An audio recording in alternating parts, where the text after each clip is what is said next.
That's a hot take. Swinging around American flag, because that's what America's supposed to be. It's supposed to look like permanently chill. The insurance commercial has a fat ass, but like no personality. Yeah, I feel like sitting here and listening to this. No, god damn it. Isaac, New Noise is not the first fucking refused album. Rip Isaac a new one today. Do you know what I mean? Like...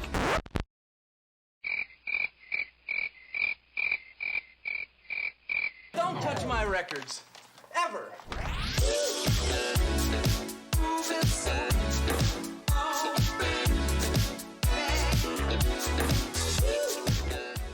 Three, two, one.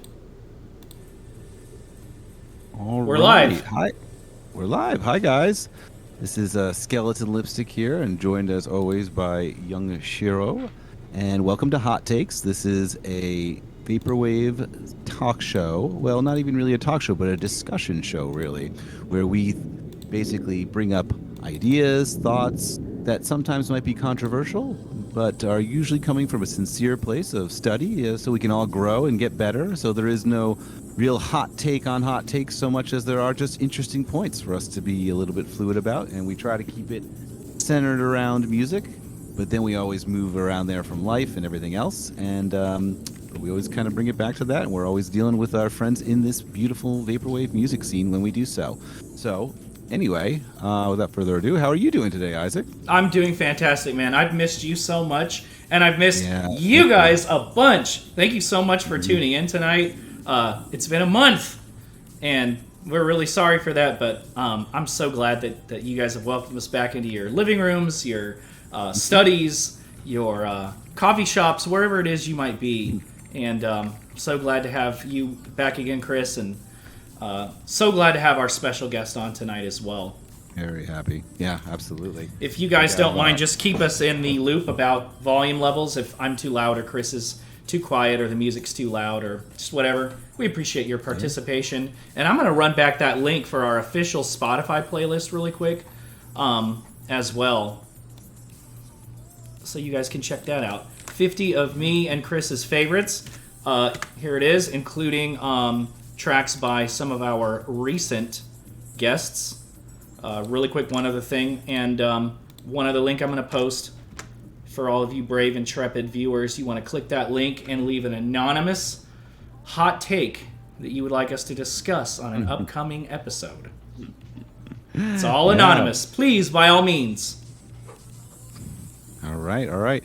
Yeah, and I'm just coming off of Terminally Chill from last week, last Thursday. I saw that. And thank you to everybody else who came out to that. Rich has got the pictures up for it, and I'll put that in the chat later. But it was a huge success. It was. Vaporwave scene turned out in a big way, and we just had the best time. Fiber came down obviously for that, and from Baltimore, and then Fantacat, of course. Right, love wonderful Fantacat. Manager of T-Chill NorCal flew all the way across the country and absolutely killed it. And it was just she always does. Evening. She always does. Wonderful evening of connection and dancing and just fun. And Virtual 94 came as well and set up the Chill love Station. those boys. Oh, absolutely, some of my favorite people in the entire world. They're and the best.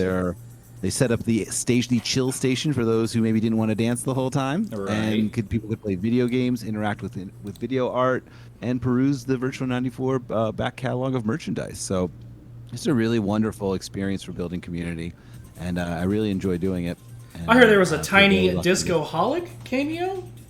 Or am I imagining things? Maybe. I'm going to have to get up there, man. It seems like that is a hot spot of Vapor fam. It was a fantastic time. We all got lunch the next day. It was wonderful. Just a really beautiful time to see people. I want to say Quiz was there. I believe Quiz was 100% there. We got lunch with Quiz. Yeah. Pat Jennington was there as well. James from Death Dynamic was there. And just like a whole bunch of people. Kelsey from the chat occasionally on Twitter, and she's cool. All kinds of people there. Yeah, she's awesome. The whole family. All kinds of people there.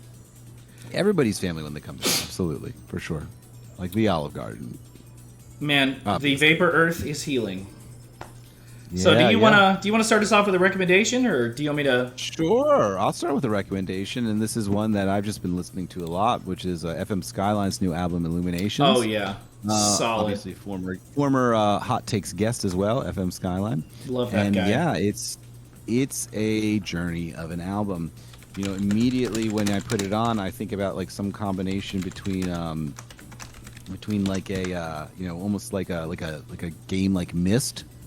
But then also like combine the aesthetic of like the game of like Myst, like along with, remember that like early '90s virtual reality computer animation series like The Mind's Eye. The Mind's Eye, yeah. The Mind's Eye. Or like Yeah, Computer by, Dreams. Yeah, or Computer Dreams as well. Like a lot of this like Jan Nickman style like computer animation from the early '90s, and this is just a wonderful soundtrack for like a decaying version of that, sort of like it's like kind of like as if like the video skips a little bit and then like moves its colors and gradations downwards and curves a little bit. Because one thing FM Skyline does really well on this album, which is one of my favorite things, is sort of the detuning of the synthesizers. True. You know what I mean? When it's sort of slightly off, just enough for you to get a bit of a sense that something isn't completely normal here, but not enough to create discord. And that's like a really important skill to have when you're making this kind of music, is to add that correct amount of pitch bend where you're still communicating your ideas, but you're not making it just, you're not breaking the harmony, but you are breaking the reality. You know? Does that make any sense? Ooh, like, yeah, it makes a lot of breaking sense. the I like reality, that. like it sounds good, but it's like, One of my favorite kinds of music is music that Stop making sound transports effects and you describe to things. a completely different world, and it's completely evocative through the music, and you just sit there and just shut your eyes and just imagine the world that you've been transported to. And Pete's music is 100% in that category. Yeah, and I like that it's not even a literal world. Sometimes it's like something is made to specifically transfer you to a, let's just say the word that we all used to like a few months ago, like a liminal space. You know what I mean? Liminal space, yeah. Yeah, but what's interesting about FM Skylines is like I feel like I've been transported to the picture on the cover of like a middle school math book. And it's also kind Well of warped said. a little bit. So yeah, Cool, that's my, man. Yeah, that's my rec. I have embarrassingly not listened to it yet. Lux has, and she's been trying to get me to listen to it. It just came out. I've just been really busy. I want to hear it so bad. I've had people in Rosewood say, "Oh man, I liked it even more than Lightwear," which, of course, they're different, right? But it's apparently quite good, and I can't wait to listen to it. Yeah, I mean, it just came out too. So True. Well, thank you for the recommendation, man. I have a bunch, but I'm gonna just kind of cut to my my introductory hot take, and it's something that I'm very, very excited to hear Alex's thoughts on as a bit of an audiophile.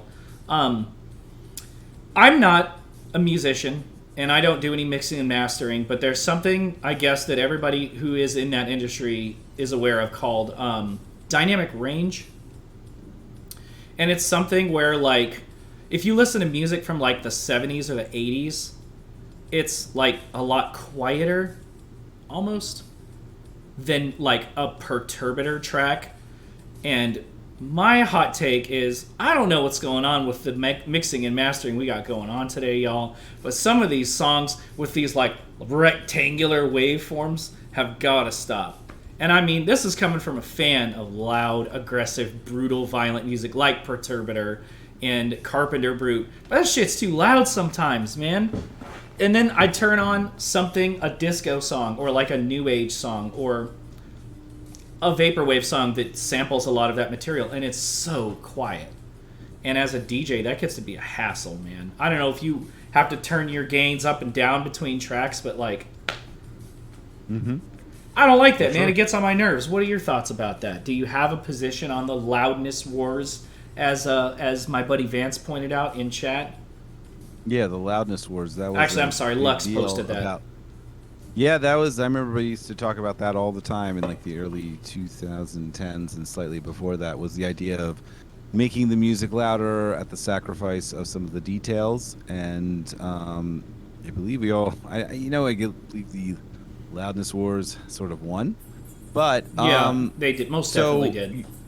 So I guess what's your question is, what's the hot take Well, exactly? so I don't like it, man. I don't like the fact that like a body line track is always too quiet. A perturbator track is always too loud. When is it going to stop? Like, Is it It's good? never Is it gonna bad? stop, right? Do you like? never How do gonna you stop. deal with that when you're mixing? When I'm mixing, yeah, I'm just keeping an eye on my green lines to make sure Okay. that they're matching up So properly. you do the same But- thing. Oh yeah, you have to, right? I mean, that's like part of it. Well, one of the other things too, even before I start dropping into another song, is I start to lower the volume of the song I'm playing as Oh, it gets interesting. closer to the next song, so that when I mix in the next song, it punches a little bit more. So Oh, that's I'll like really have smart. slightly lowered it a few decibels before I move into the next song, just so you can like punch in. I don't know, man. You just have to do your best, right? Like, what are you Yeah. going to do? Volumes are always going to be different. Sometimes the quality of the track that you're going to get is going to be different than another one. True. And especially in this scene, a lot of people prefer to oftentimes master their own work, right? True.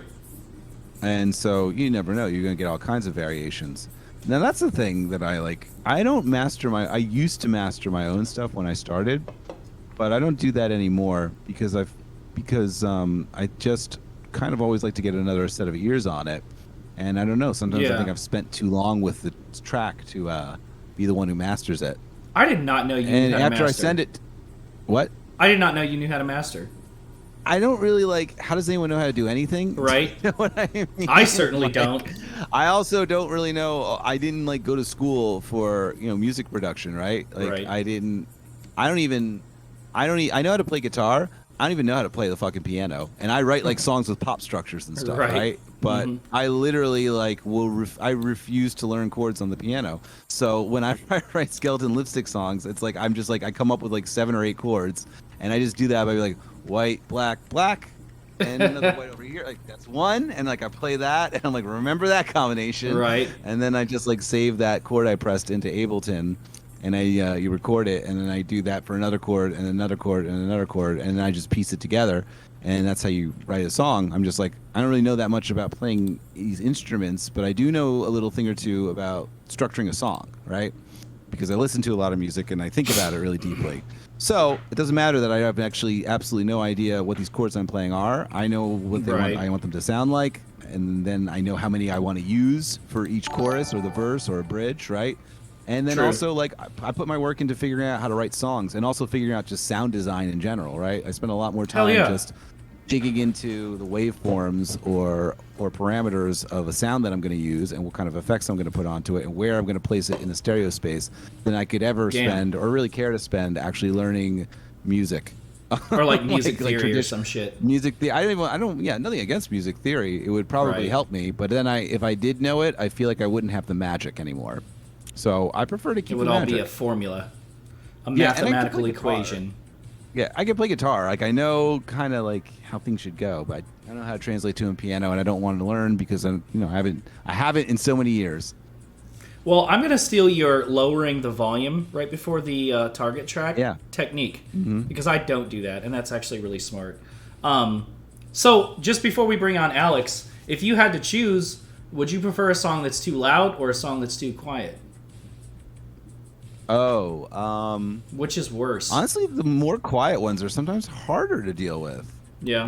Because if everything else is louder, then like I hate that I'm pumping it up so much. Lowering it's kind of easy. I remember Yeah, I hearing, prefer- I think I was talking to Ognos about that, and I was like, which is worse? And I never really did get a solid answer.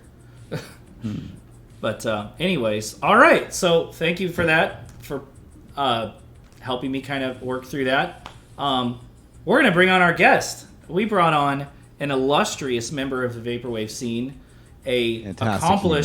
fantastic human, accomplished show promoter, musician, friend, successful label owner, released countless valued artifacts in the scene, gets his shit out on time. I just can't stop praising the guy that heads the Virtual Memory Show. Yeah. Give it up, guys, for Alyx from Pacific Plaza. All right, man, go ahead and unmute Wow. yourself. Let's get this gentleman on here. Okay. Yeah! Oh my god. What's I'm so up, happy to be Alex? here with you guys. We're super So excited. happy to have exciting. you here, man. one of the hardest working men in the scene, and just constantly putting out high quality releases and eclectic releases too. Like, it's a really interesting and fun vibe that you've curated for Pacific Plaza. It's very playful, and It is. I It's just fun. love it. You should be very proud of yourself. Thanks. Yeah.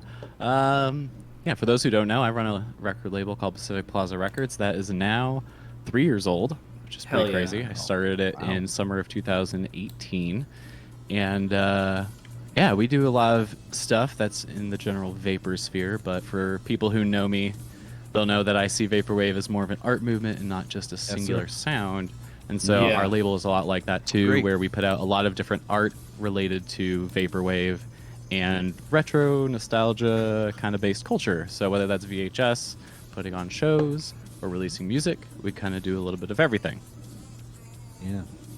Lux just That's linked the amazing. latest album that you guys just released. Shout out to Magic Waves. Yes. Hell yeah. Yeah, by Seductive Gateways, which is actually you, a Lux. collaboration between two longtime vaporwave producers that you've probably heard before, Digital Sex and Paths, Yes. who are both Wow. Super fantastic cool. producers. I wasn't aware of And- this. Amazing. Yeah, they became friends early on in their vaporwave careers. The seal of anonymity was broken between them on like a personal basis. Path just tweeted about this the other day on release day, or maybe the day before, and kind of did a little bit of the background of how they've actually known each other for many years. I think at least 5 years now. And the I idea love for those that kinds of album stories. came up a couple years ago, before the pandemic, I'm pretty sure. And then when you have time on your hands, you finally get around to those ideas you talked about, and that's kind of what happened here. And yeah, really cool album. Uses micro sampling, so it's kind of stepping further away from the slowed down 80s songs that we traditionally know in vaporwave, and that both of those artists have utilized in their discography. And now they're kind of pushing forward and using little bits of samples that you can't even recognize, in addition to original instrumentation, including guitar work, vocals, and of course programming drums, which a lot of vaporwave producers do, is reprogramming drums. That sounds really exciting. That kind of reminds me of Yeah. some of the like chill wave era type of sounds, where they would 100%. sample a song, but it wouldn't be like the main focus. It would be like, you know, just a loop, and then they play Yes. guitar over it or whatever. I definitely I need. think there's a lot of people throwing back to chillwave stuff right now. I think that is You're maybe a not good wrong. source of inspiration for people who are looking to do vaporwave that's not just slowed down samples. I mean, that's like what inspired us the first People like wave, you, anyway. Skeleton Lipstick. Yeah, dude, this guy's been People around like since you. the chill wave movement. That's who He they're remembers inspired those by. days. No. Little You bit. boys. Of course I remember. Yeah, of course. Absolutely. Alex, what kind of music were you into when you were younger, like in high school or like undergrad? Oh, okay. Well, I can tell you exactly as I progressed from basically what you would expect a Southern California teenage and preteen boy who played sports to like, which was pop punk, The Offspring, Blink-182, Green Day. That's what I Cool. got into as a preteen.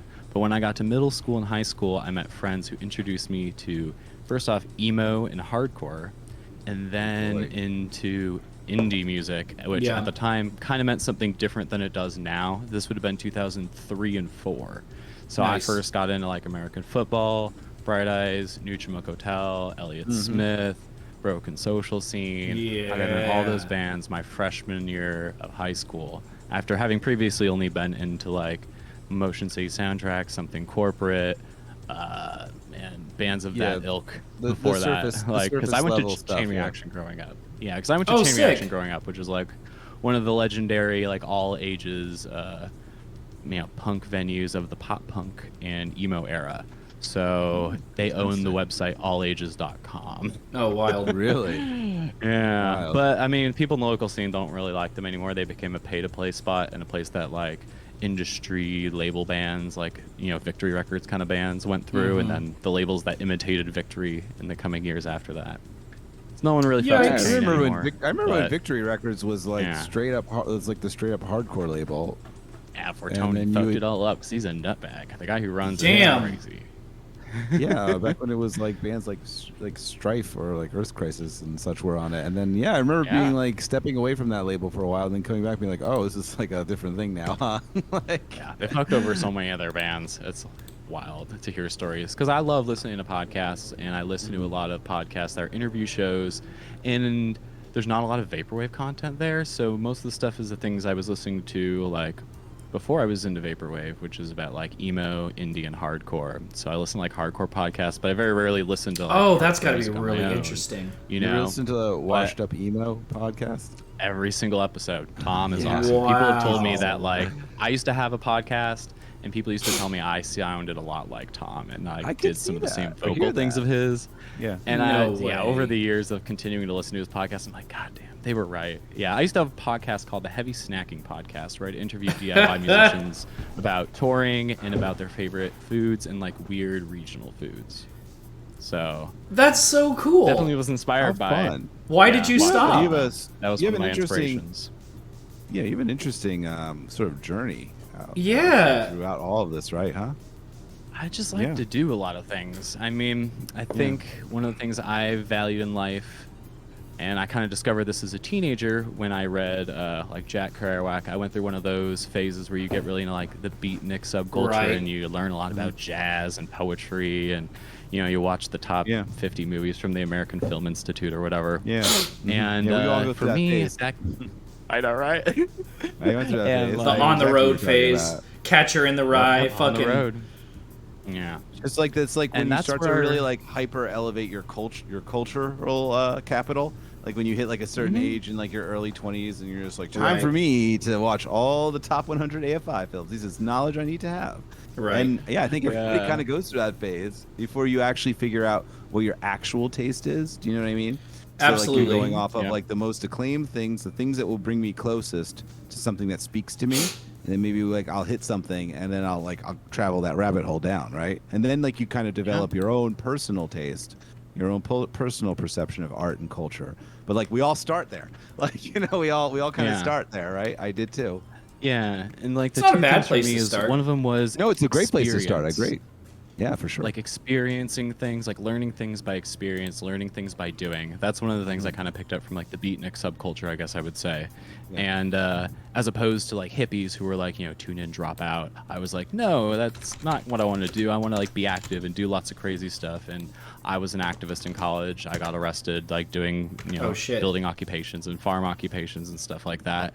And ran record labels, played in bands, toured in, cars and vans, and, did things that people say they want to do. And sometimes it's hard for people to do that. I was lucky enough to have the privilege to do a lot of those things, but also a lot of those things came to me by just doing hard work and meeting a lot of people and, just doing things all the time. I really think like that whole idle hands thing, that really applies to me. If I don't have something to do, I will just lay in bed and watch videos on my computer or like actually play video games. And I've had parts Right. of my life like that where I was really depressed or in a big transition stage and done nothing. But I am happy I can look back if I die tomorrow or whatever. I've done a lot of crazy stuff and a lot of fun things. It's funny you mentioned Strife. I was supposed to do a show for them at my warehouse in the city of Fort Wow. Worth. Strife? Really? Yeah. And ACX Oh, wow. DC was like the direct support. Unbelievable. Oh shit. Well, what happened? Oh my god. Well, I love was running a Strife. warehouse. I still love Strife. Yeah. I was running a warehouse venue, and we didn't have permits, We were just kind of doing yeah. it. Or I should say, I was just kind of doing it. And eventually the city of Fullerton was like, hey, you don't have permits. Like, if you do this, we're going to give you a ticket. And I was like, I don't want a Yeah. ticket. So I just had to shut down the venue, and they moved that show to another place that was like a real venue, actually. Dude, I wouldn't even know where to But, start throwing you a know, warehouse show. That's amazing. The thing is like in most, mid-sized to major cities, there are people who maybe don't make, the same kind of music as you, but they have spaces that they're creating because a lot of grassroots music scenes, whether that's punk, whether that's electronic music, whether it's noise music, there are people congregating. True. And they haven't been able to do it for a long time. So now is the time to go out there and start meeting people and finding people who are into weird, creative stuff just like you and all your friends in the vaporwave scene. So you can start going to these other events that creative people in your area are doing and then integrate what we're doing into it and then ask them to help you get involved. Like really, the crux of everything with putting on shows is getting involved and showing up. And for some people, it's hard to show up right now. But if you can show up, you got to show up because that's the gotta way to show do up. it. That's the way you do it. Over the years of booking shows, it's always the kids who come to every show, the kids who want to sit down and run the door for me while I have to go do sound or something. Those people, those are the folks who want to get involved, and some of them have no idea. Some of them had no idea about these kind of culture. They didn't have an older sibling. They didn't have cool friends. And for people who were in their early 30s, they didn't have the internet to tell them where to go because it wasn't as easy to find, Right. even in the MySpace era. And now it's remarkably easy to find stuff about your local creative scene and art scene, whether it's through Facebook, Instagram. So, yeah, I think we'll talk a lot about Dude, live shows. you guys but better that's, be like, writing my down first what piece this of man is advice and saying. thing to tell everybody, because everybody's getting all whiny and complaining. And here's a hot take. I'm so sick of hearing people complain about how they can't go to the shows that are being announced. Oh, that's Bringing that me. negative energy to someone's post is just it's a bummer. It bums me out to see people like being like, "Oh, I can't go to this." It's like, no shit, you can't go to it. You're not from California. I'm not advertising this at you. Just be excited about it and repost it so someone you know in California might see it and be able to go. Absolutely repost But it. like, Mark everyone yourself who's as just being interested. Like, oh, I can't go. Like, it bums me out, especially when I get like DMs saying that. And it's like, what do you want me to do? Like, book the show on another I know, day? right? Move the show to your city? Like, come on. Just be excited for the people who get to play and for the people who get to go, and make sure as many people as possible can show up. Because when we're having these events, whether it's Terminally Chill, whether it's Virtual Memory, whether it's just a one-off show, even whether it's 100% electronica show, we all got to show up. We all got to buy tickets and go, because we need to prove to the music industry that vaporwave is a viable live music genre. Absolutely. So people got to stop complaining that they can't go to the shows and start meeting people in their local scene and being supportive of the ones that do exist. Because that's how we're going to get more shows. That's how we're going to get a wider variety of shows. That's how smaller artists are going to play shows. If you only go to the big shows thrown by the cool promoters, you're never going to see the small artists. All these small artists that hit me up wanting to play my show, it's nothing about them personally. It's just that I need a big enough name like Vape Air to even sell tickets. It's hard to sell tickets. Unfortunately, you do have to have that I tried return. that. Trust me. Yeah, you got to get the money part of it worked out before you can have fun, which sucks, but that's just reality.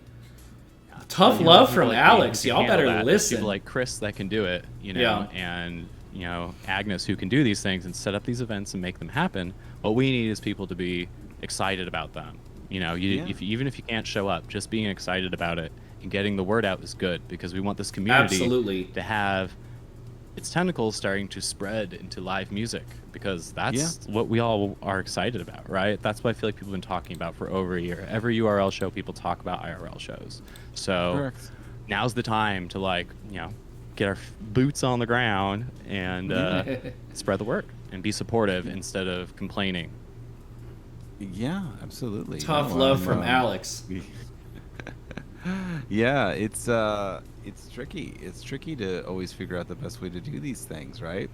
But I've been very happy with the turnouts and the involvement of people. At least at come to all of our events. It's amazing that it happens. And I just love how I saw the tight pictures from T-Chill, and it looked great. Oh, thank you. Yeah, it did. There was we can't expect these things to be like butts to nuts packed, nor do we really want them to be at this point, because there's still a pandemic going on. So having a good crowd of excited people who are all really happy to see each other and get to have these conversations we've been waiting to have for a year and a half. I remember after T-Chill Davis, me, Skelly, and Fantacat, and a couple of people were hanging out. Yeah, and just we went to go get food. Sitting on the street corner. We sat on the street corner for an hour and just talked. And then we were like, we should eat. Right? Yeah, we tried to go. That was me after Electronica in LA. We tried to go to Denny's, but the chef had walked away. Damn. They were on break. Bless their soul, they were on break. Yeah, exactly. So we went to Jack in the Box. What did we go? Jack in the Crack. Carl's? Oh, God. Jack in the Crack. That's funny. Jack in the Box. Yeah. And then we ate outside, and it was super fun. Just such a beautiful time. It's just a small miracle that these things happen, and it's just really fun that because the scene is relatively tight knit, that we know each other and we support each other. It's funny. I know that whenever I throw a Terminally Chill party, I think that other DJs and people in Philadelphia just sort of see it as another party. And then I have to tell them, I'm like, well, the thing is, every time I do this, there's actually eyes all over the world looking at how it No went. shit. Yeah. Exactly. A lot of people don't understand that. People in my looking local at seen how that too. Mm-hmm. Yeah, so it's Yes. funny. But yeah, actually, Terminally Chill was pretty damn crowded, and particularly during this time, that even the weekend parties at the Barbary, they don't always have the biggest crowds because we have the vaccination rule too. Obviously, True. you have to present Yeah. your card or a photo of it.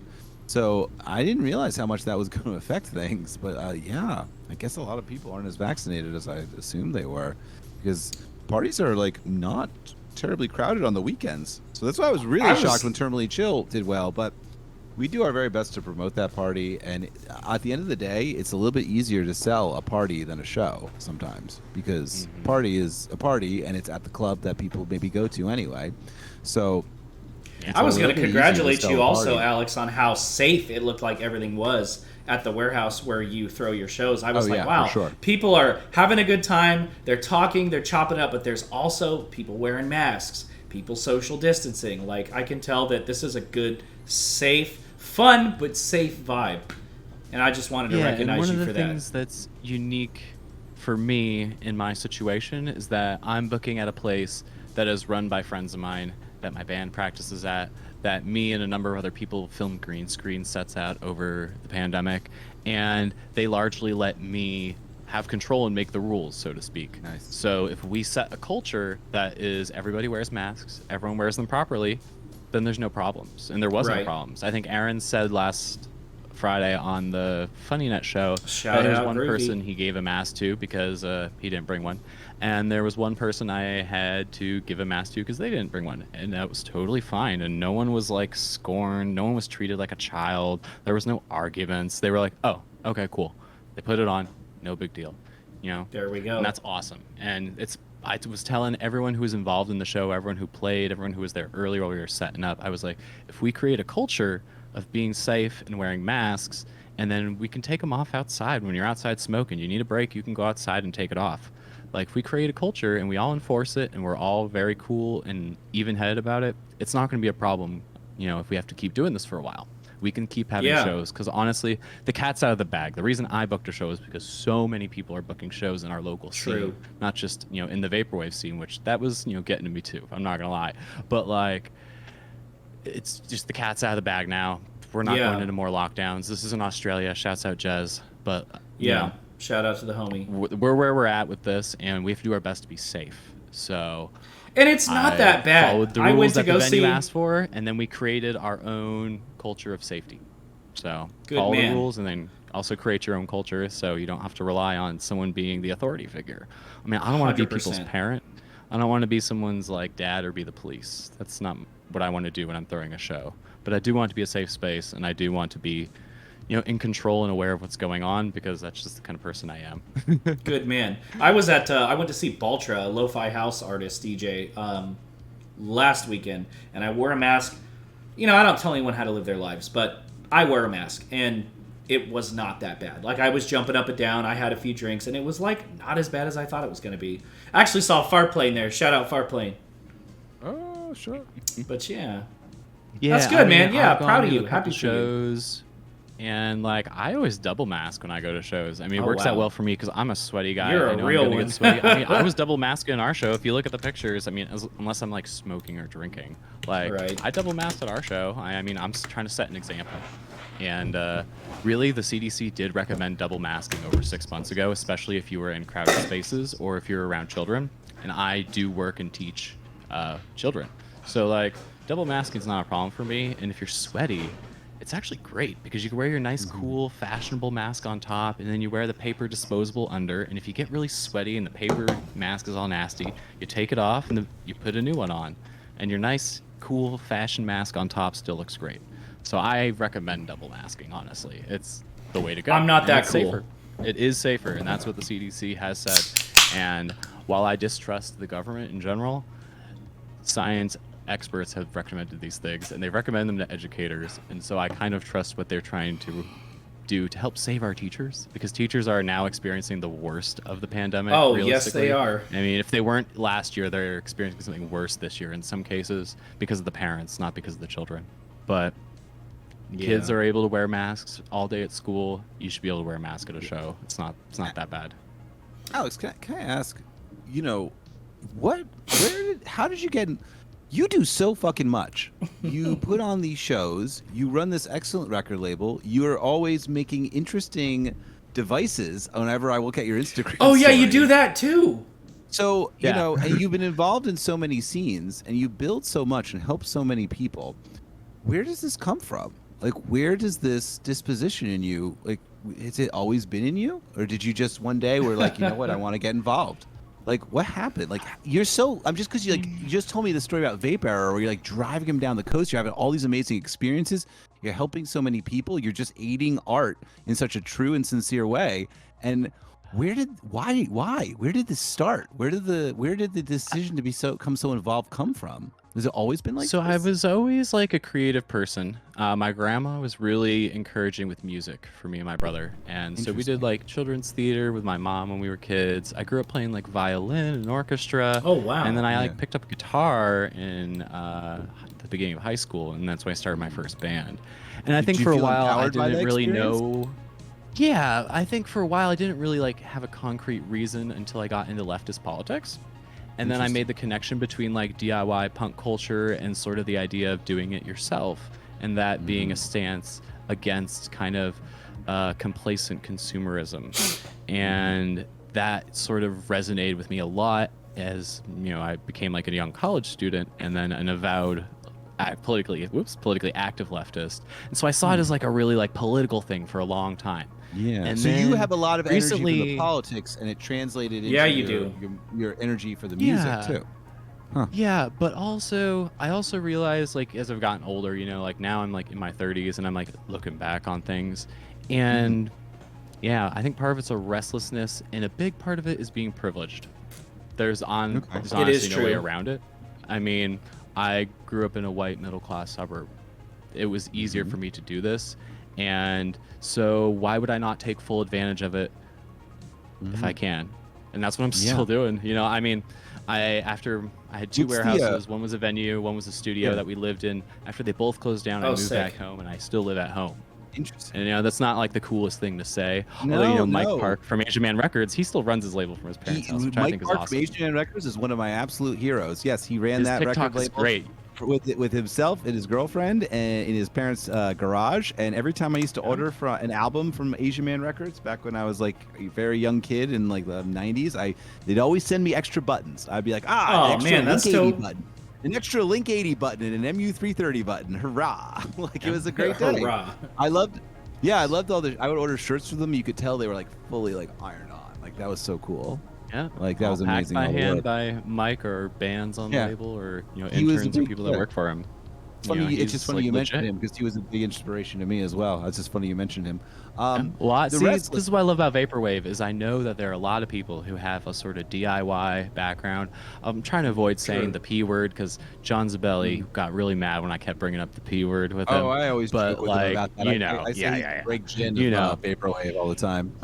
Yeah, you know, and so like there's I a love John. DIY spirit to people in Excellent this human. scene, and when I meet and connect with those people, I get a vibe from them. And you were one of those people, Chris. And so like, you know, there are a number of these people in the scene, and as I look back into the history of vaporwave and hear people retell that history, some of those people from back in the day were those kind of experimental DIY grassroots underground musicians, whether they're making noise, whether they were playing in bands in some cases. I mean, the guys in DDS even played in bands, you know, Multiple like bands, there's bass rock a lot bands, of all kinds of people. stuff.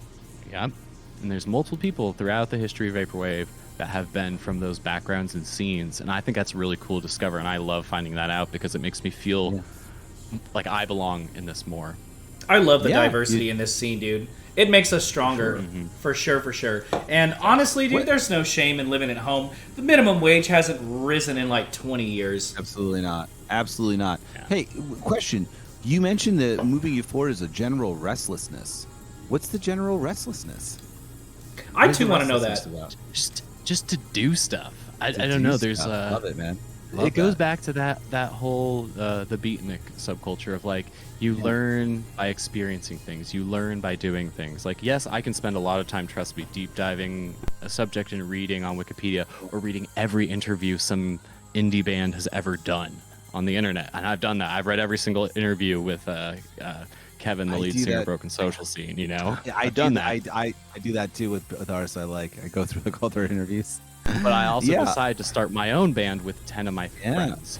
and all the people we knew who were in drama, just like people in Broken social scene, were actually part of the like drama club at their like arts high school they went to when they all met back in the day before they all became famous, you know. And like, so I got all my 10 to 12 friends together from marching band and orchestra, and we had a like indie pop, indie rock band in high school.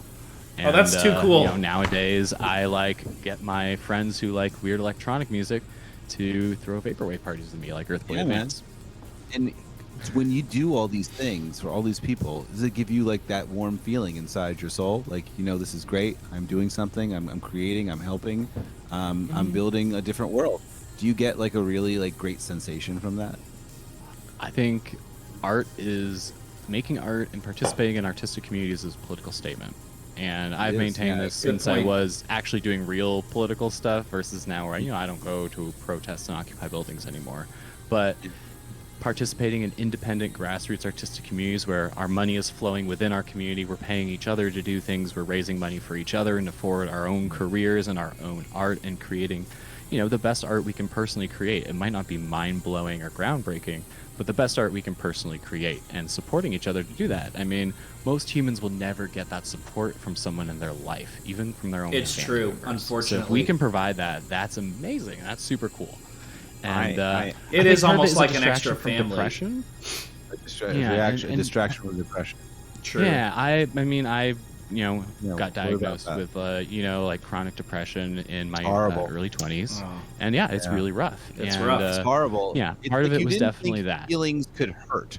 You didn't think that was a thing they were able to do until your body is just writhing, and just like everything feels like sharp knives inside. It's just like, oh fuck, this isn't sadness. Like this is something. Yeah, when you can't sit in a chair because you just feel pains in your body, and you're like, I don't understand what this is. Oh yeah. It can affect you on a physical level, mental level. It affects you, on your interpersonal relationships too. Like it was very hard for my family, especially my parents, to understand like what having both me and my brother have various degrees of mental illness, but luckily nothing so severe that it debilitated us from being adults. Because there's some people like it's hard for them to function, and I'm just lucky it's not that bad. But I've gone through periods of suicidal ideation in my life, and luckily I'm pretty far away from that now. And I've been doing a lot better over the last 5 years. But I've learned a lot about myself going into my 30s, and finally experiencing a little bit more success with a project like this definitely helps. I mean, it's true. I mean, doing all those things in the past was great, but man, there were some like things that at the time were like pretty devastating. And looking back, I would think they're devastating, but like in reality, it's like, you win some, you lose some.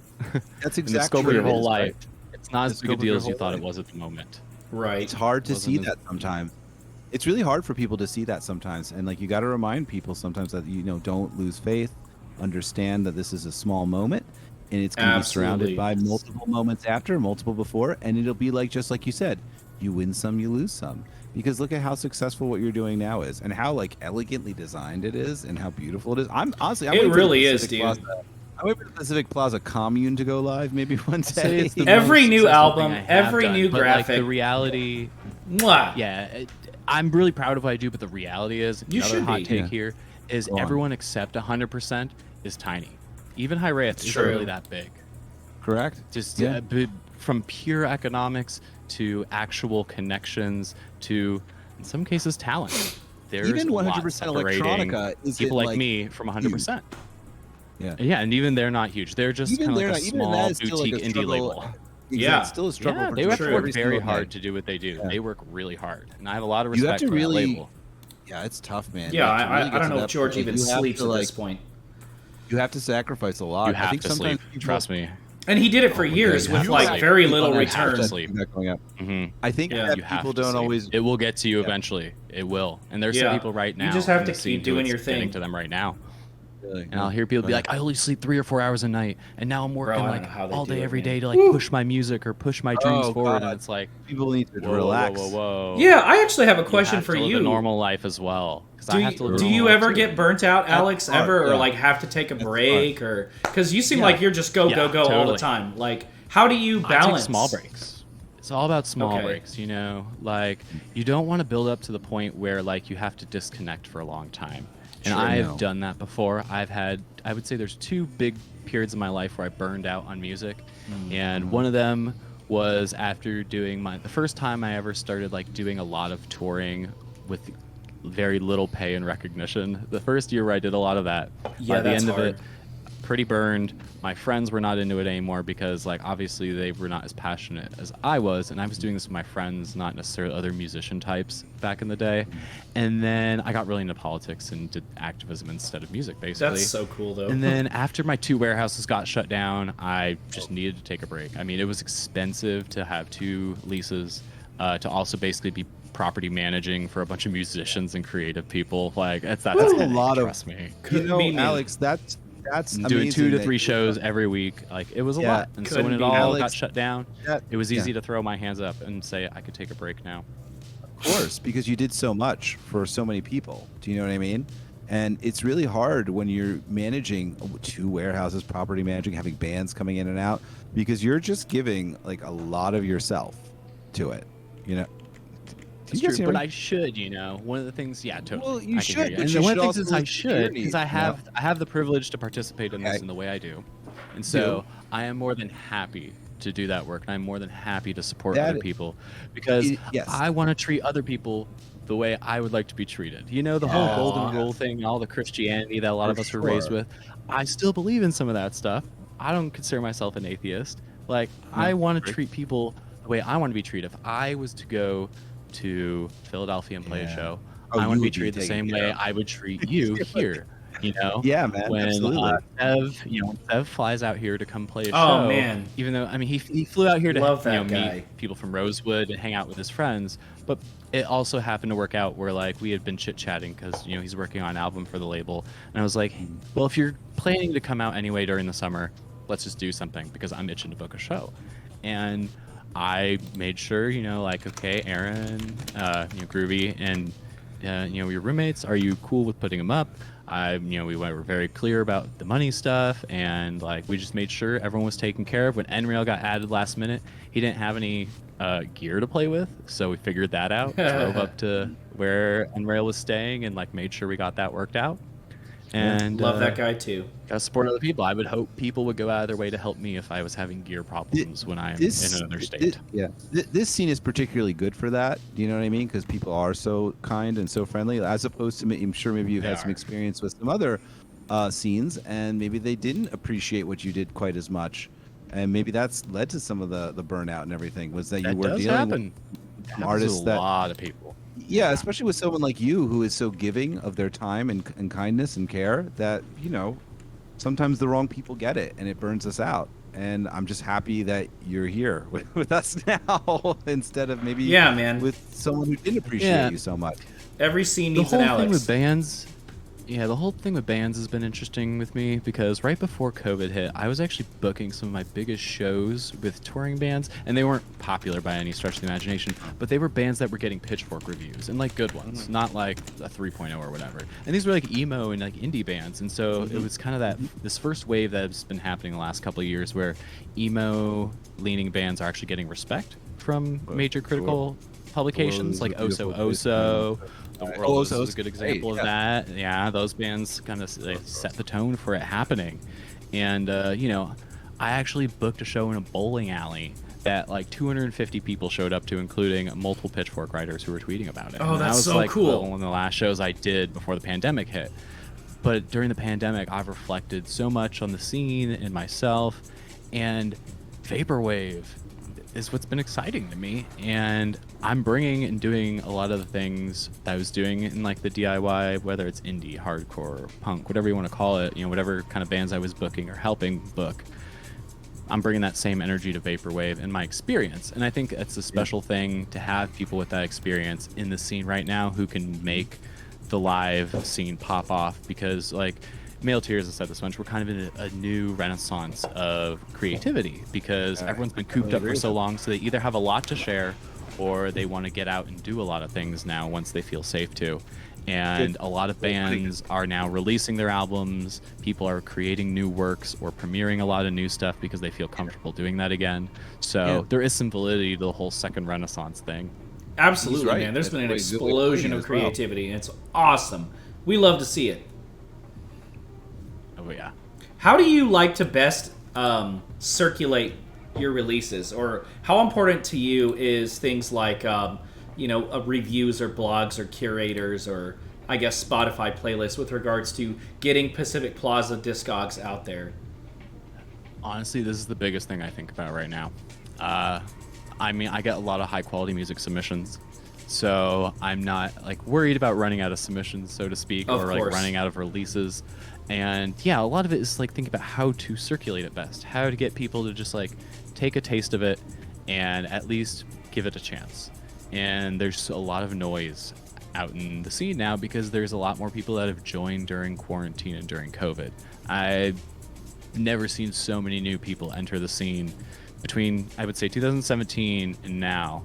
There's so many people that joined during COVID and during the pandemic, and it's been really interesting to see what some of those people do and to see how like the people who've been around react to them. So I talk to people who've been around much longer than I have, and their perspectives are very interesting, whether it's someone like Luxury Elite or Nano Shrine or even both of you on this show. It's really interesting to hear because Isaac, you've been around for a minute. Like, you're not some new jack to this stuff. You've been following Isaac's internet been around music. since the beginning. Internet Sorta. music in quotations as a real like proper noun. You've been following that since the beginning. I love So independent like music. you're a man. very, very knowledgeable person about those things. I think I was mentioning this to Christ the other night when I was talking to him after their show. Because I was mentioning how I was going to be on this, and I was like, yeah, actually, Isaac's pretty OG. He's just not a musician. And there is a hot take here, guys. There is not as much respect given to people who are only curators versus people who are musicians and curators. So this is kind of how I it feel that goes, on a spiritual but, level. You know, I think it's because curating it's is justified easier in than it some is to ways. make music. I feel like music, party throwing and I think music it's making easier and to praise, music It's easier distribution. to praise a curator because easier there's to- nothing at stake praising curators, and so there's something at stake when you're praising musicians, and that's why everyone only says nice things to each other. Yeah, there's got to be some tough love for sure. So if you're not going to say something neutral or negative, you're only going to say positive things. And if you say nothing, in some cases, people in this scene, unfortunately, take it to being that you don't have anything nice to say, so you're not saying anything at all. When I think the case is people are just busy and there's so much content, it's hard to consume It's it all. true, man, and I noticed that you yourself are a very busy person. I like that. I like that you stated that. I think a lot of people get super booty hurt when they don't hear. I myself am guilty of this, for tweeting somebody and not getting a response and being like, oh, they're on my shit list. And then I talk to Oh them my later, God. I clear the That's error, so and they go, silly. oh, it's very silly. And they're like, I didn't see it. I'm so sorry. I have a lot going on. And I'm like, well, if I had just stepped back and been empathetic for once and realized everyone's busy, there wouldn't have ever been any Yeah. weird vibes. Everybody has their own life. I've like completely. I don't think about that stuff very Well, much that's because you're anymore at all. smart. Good. I know. I just have learned my lessons You know, from part of doing it in the is past. like some of us have a lot going on in like our IRL lives, and not everyone who is stuck at home during the pandemic, A, and B, into vaporwave, is in the same situation. True. There are some people who are stuck at home all the time, whether that's their choice or not, and then there's some people who are going through a really hard part of their life because of this pandemic, so they've really been stuck inside, and they've been lucky to find the vaporwave community and meet some people who can support them. Yeah. That's really cool. It is very cool. I think people really should try and just take it easy when it comes to the interacting online, and even just like the obsession over who is or is not listening or this and that. Just take it a little easy on that, guys, because it's not everything. It's actually. Sorry, I wasn't not reacting to everything you at all. there. Oh I no! just saw something in the didn't chat notice. from Quiz. Guys, I actually have some. So speaking of quiz, I have some anonymously submitted hot takes that some people want us to discuss on the stream, if that's okay. That's so One of- fun that do people it. used it. Yeah. So Fun. one of the anonymously submitted hot takes is that it's this. I'm just gonna read it. A lot of the solutions that artists like DDS and Equip have found to do vaporwave full time are not tenable for most artists, and arguably make it harder for smaller artists with the volume of material that they put out. A lot to They make unpack. That is a make lot. it- There's a lot That's a of long that. sentence. All right, so Yeah. Because first there's like things- there's two different sections to that in my Yeah. Okay, well, part one, yeah, it isn't tenable because you don't have the following that they do. So So if you had the following they do, True. then you'd probably would maybe be doing. You don't that have as the discog that they have either. Understandably, not everybody don't have- can you don't have have the following that to amount do of that. followers. I think Well, part of that's their point is the way though it that is, like right? if everyone was that big, like it wouldn't make sense. It wouldn't be possible, and that's true. I agree. Yeah. I mean, okay, so that's one, and then two is I don't really think that DDS putting out a lot of work affects another artist that much at the end of the day. I mean, DDS Exactly. is DDS. They're gonna have their following no matter what. You want to have a following? Make some really good music. Turn some heads. I don't think Make it's a something as good- competition. Make something as good as Heavy Black Heart, and then we'll talk. I don't think the That's big a artists really crowd great out the small album. artists. Yeah, I don't think No, the big like, artists crowd out I the think small if you're artists. Yeah, if me you're kinda neither. if you feel like you're being crowded out, like if you feel like that's what's happening, that's probably not what's happening. It's probably you need to go back to the drawing board and become a better producer. I'm really sorry. But like you're not being crowded out. If you feel like you're being crowded out, it means you're just projecting your own issue onto something else. Maybe you don't think your music is that good yet. Maybe you think you need to put a little bit more time and creativity into what you're doing, into what your worldview is, into what your sound design is, into what your approach to music is, to what your aesthetic is. Maybe Yeah. you won't get crowded out if you're doing something really fucking cool. Like you probably People also won't. got to and it's realize really like cool. there are glass ceilings to like certain types of things. I mean, unless you are the person who is the trailblazer, which is really hard to do, and it's Yeah. really taxing when you look back Yeah. down the road that you came on. Like, it's hard to be a trailblazer, and so a lot of people, especially for smaller artists, here's my hot take on this question: is that I think actually the smaller artists are crowding each other out. Because everyone puts out so much material all the time. And people are like, oh, my last album didn't do good. Guess I got to get another one out in a month and a half and try and get it on a bigger label. If I'm on a bigger label, that means it's going to be more successful. And that's not It's necessarily like, true. I don't even know what this. These like. I This was is on all so Hi-Ray, silly. I'd be popular. No, that's not the case. What would you? I don't know. And whatever. No. Be on them. Don't be on them. How, Make how a good many product. people in the How about chat? that? How many people in the Make chat a really have good listened to the product. Passive Refraction album? No shade on them, but like even I hadn't listened to the Passive Refraction album before I met them in person, and then I went and listened after I met them in person. But like I don't follow every Hi-Rayeth release because I don't listen to as much ambient stuff anymore. Gotcha. also, I like it's like- future funk more now. Yeah, you're more of like Yeah. a disco kind of dancey kind of guy. Also, it's Based on the like, sets I've um, seen. yeah. It's like Yeah. we're discussing these things like these are the biggest record labels in the world, and they're not that big. Like there's not even that much of a difference between the biggest record label in vaporwave and the smallest record Yes. label in vaporwave. There's not even that much of a difference, and everybody kind of Excluding 100% Like- electronica. Yes. Right. yeah, and they're really fucking hard. And that's the And they're not exception even- that and there's- proves the rule. Yes, and yeah. So like, I don't know, these like obsessions over these little things is so silly because this is so small. Like, what's going on here? Just make really good shit. I Well- swear to God, if you make really good shit, like people are gonna notice it. Like you'll just do If it. you treat make other really good people stuff, well, people- if you're supportive of other people and you treat them well, whether that's publicly treating them well or privately, Yeah. you will get that respect back and you will get sort of that attention and accolades that, maybe you're hoping to get if you're doing it for that. But like, paying people, even if you're not telling everyone that you're paying them, trust me, word gets around. Paying Like, people? if What is this paying people? Paying thing? people, I know, Paying right? people for what? Who would Who have do you thought? pay? I know. Wait, who are I they pay paying? every single artist on my label. Well, Paying visualists, paying people to do visuals. Oh, paying I people to see make- what you I mean. send artists. Yeah, I thought you I were send paying artists for money. talking about releases. people paying for something releases. Paying Like for payola Twitch or some subscription. shit. That yeah. is exactly Alex. no I gotta payola. second that a No, lot. no. I pay everybody all the time 100% what they're Buying worth off people's as much as I can. camps, giving people that Absolutely, dollar pay for streaming, those albums. Everything helps. Everything helps. Buy merch. And showing that you can support people is going to go further than asking people for free things and asking people for free labor. There's a lot of asking people for free stuff in copious amounts in time. Copious True. amounts of free labor and time for things that are being produced on sometimes a nearly professional level. Some of them are on an amateur level, and that's understandable. But there's some things produced in the scene that are on a seriously professional level with seriously professional equipment that's basically having people put out tweets hoping people will agree to do free work for them. And that is a bit scummy in my opinion. I mean, the reason why we didn't, do a gazillion festivals is I didn't want to have to like ask Tyler to do more. I mean, URL Shout customers out is I didn't want to have to ask Tyler. Tyler to do more than they were shout already out to doing Tyler. because Shout Tyler was out All already Hell doing it Breaks without Loose. getting paid. Shout out. That Luckily, guy's we seriously made it- skilled. Big shout out. Absolutely. Like He's luckily been we made doing- concerted yeah, the last efforts two to like T-show make sure flyers. people subscribed and to make sure people bought merch the times we did those Yeah. like shirt drops and stuff.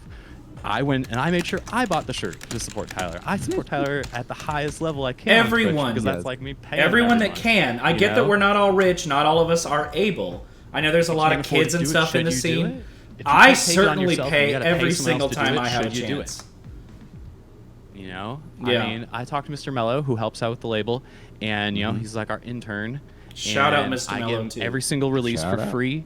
When he worked the door at our show, Mr. Mello got paid to work the door at our show last month. You know who the only person who didn't get paid from that show was? That was part of it? Me. I lost money on that show. Yikes. Actually, you know what I realized? I didn't pay DS Dude. I didn't pay Daniel, but I guess he got in the show for free.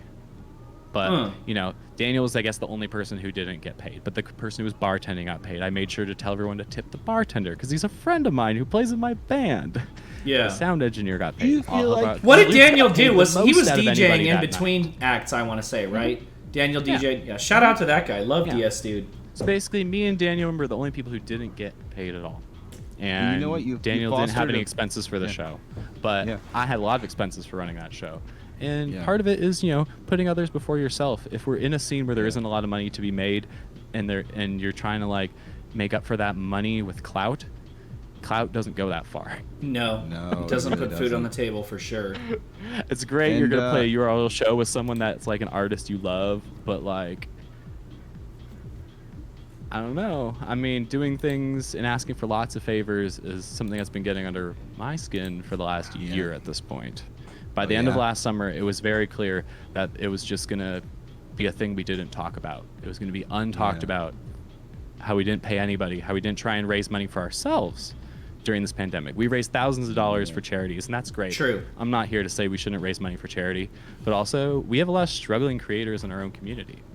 Why are Yeah, we giving these are the thousands real of dollars hot to, takes right now, y'all. Why are we giving? No, seriously though, interesting. why are we giving thousands of dollars to liberal centrist charities Damn, when we're not son. paying ourselves? Like, why the fuck are we doing that? true. Like, seriously, people in this scene claim to be woke. People whine about how vaporwave is getting woke, but like, we're giving money to liberals. That's not woke. Absolutely not. That's what the guy who lives in like the suburbs of Berkeley wearing his fucking North Face does. I really think that nobody really knew what to do. Like, ACLU doesn't need our money. What do we do?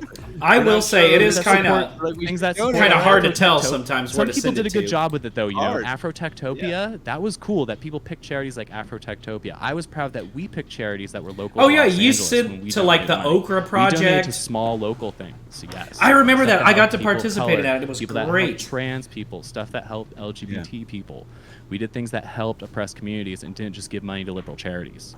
They'd So- probably take it as a huge tax write-off anyways. You're right. You're very right. Very. I did interesting take it as a take. huge tax write-off. You're right. I wrote off every single dollar we donated, and I was very happy to do that because I got stuck with a large tax bill last year. Oh, I wasn't didn't talking about think you. that. I was talking about the big liberal Oh, well, I charities. did. I'll be the first one to say it. I wrote off every single dollar that we donated in our fundraisers. And You that's should. a good thing. It means the government's Yeah. getting less of our money, right? That's a good Yeah. thing. You should. Yeah, Like, keep we it are in the people who, community. like, you know, I come from a privileged background, but now I don't live with a fuckload of money. Like, I don't have much money, honestly, because I teach, you know, and do this, and I'm trying to do this more. And so, like, I don't want the limited money I have and I'm donating to these causes to go to people who don't, you know, need it as much as, you know, a project that helps, like, you know, black trans folks, for instance, like, Yes. you know, the Okra Project. Yeah. Yeah. So that was something that we didn't talk about. We also didn't talk about, Well- you know, compensating each other. And I think that got lost, which was kind of unfortunate. I mean, even when a friend of mine, like Sleep Pattern, did visuals for me and was like, "You don't need to pay me," I still sent them money anyway. We've Nano, had that when I conversation asked- before. When I asked All Hell Breaks Loops to do a set for Nano paid All Hell Breaks Loops. I should have been the one to do it. That was You embarrassing guys- for me because I asked All Hell Breaks Those Loops are to do two it. I should've heavyweights paid for it, right but Nano there. did. Paid people for the live streams? Hello? Mr. Mello, he got paid $150 by someone to do a live stream once. What a good person.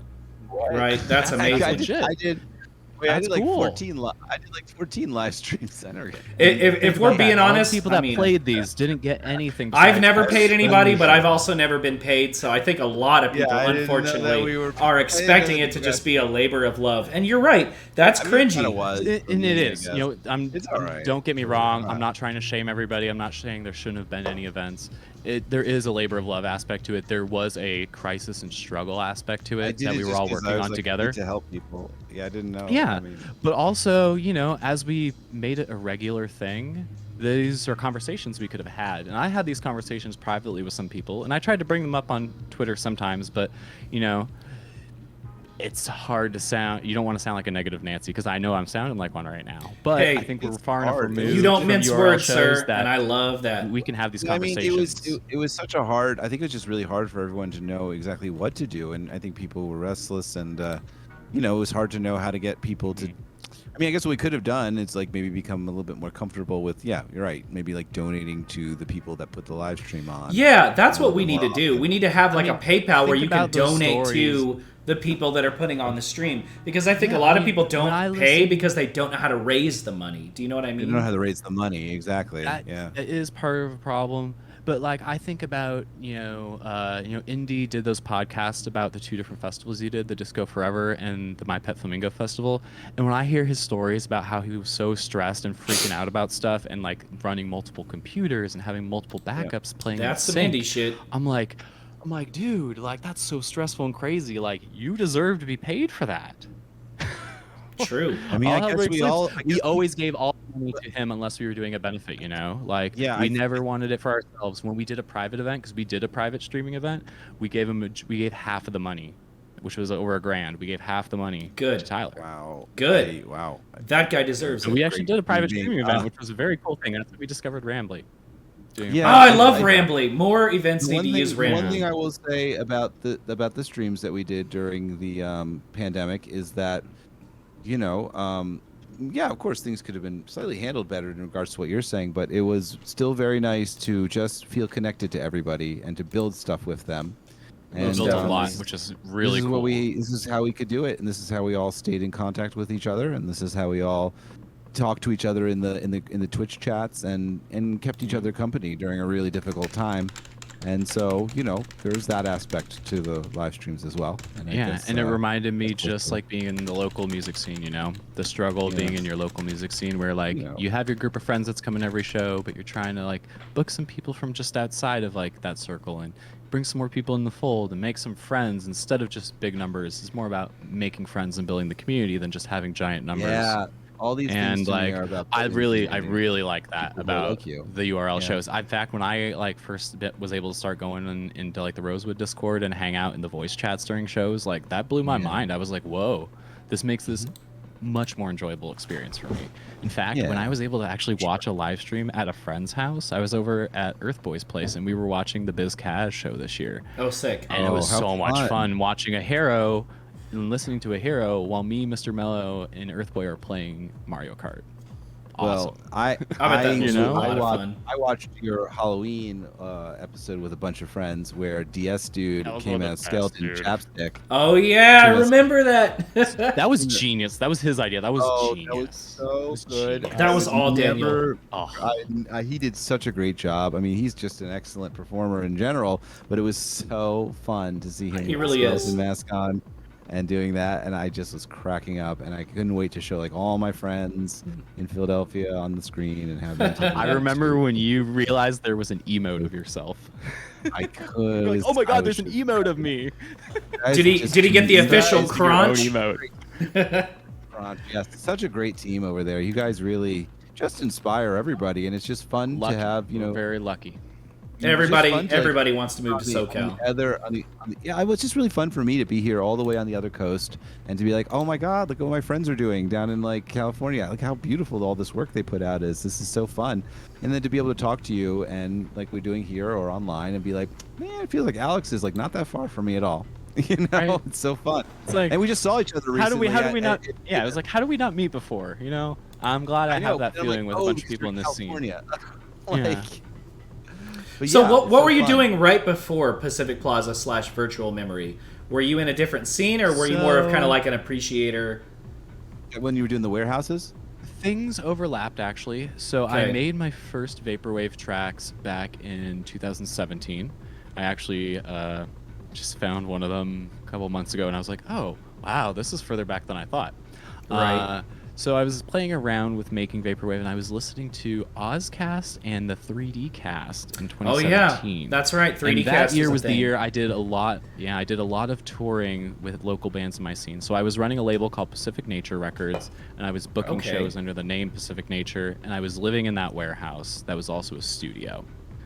And after I went on this big 5-week full U.S. tour with one of those bands, that in the end they kind of threw me under the bus a couple months later. I had actually started working on the Wave Race album, and then after I got back from that tour, I finished making the Wave Race album and put that out in early 2018. And I was still I remember booking that one. bands, and I even went to South by Southwest in 2018 with a couple bands, Cool. including one band whose bassist is Reverb Light. So we actually talked about vaporwave together a lot on that tour, which was funny. Nifty. And I was telling him, yeah, I put out this album and it's doing really well right now, and the money from like putting out my own tapes and VHSs of the Wave Race album like kind of paid my bills on that tour. And because I was just selling them while I was on tour. It was fun. Like they were just selling on the Bandcamp, and I would just check the Bandcamp every couple days and be like, oh, sick. Like we're almost sold out of tapes now. Oh, the VHS sold out. Like, and yeah, so I was still actively doing stuff with bands and touring. And around that time, 2018, is when I was running Rift Mountain full time. So we were having like 2 to 3 shows every week. And yeah, that overlapped with starting Pacific Plaza in summer of 2018. So I put that out to sort of officialize my Wave Race release. And I wanted to do mini CDs because it was a format I discovered in the folk punk scene and the indie pop twee scene. And I kind of just always had a little affinity for weird formats. And I was like, no one else in Vaporwave is doing this.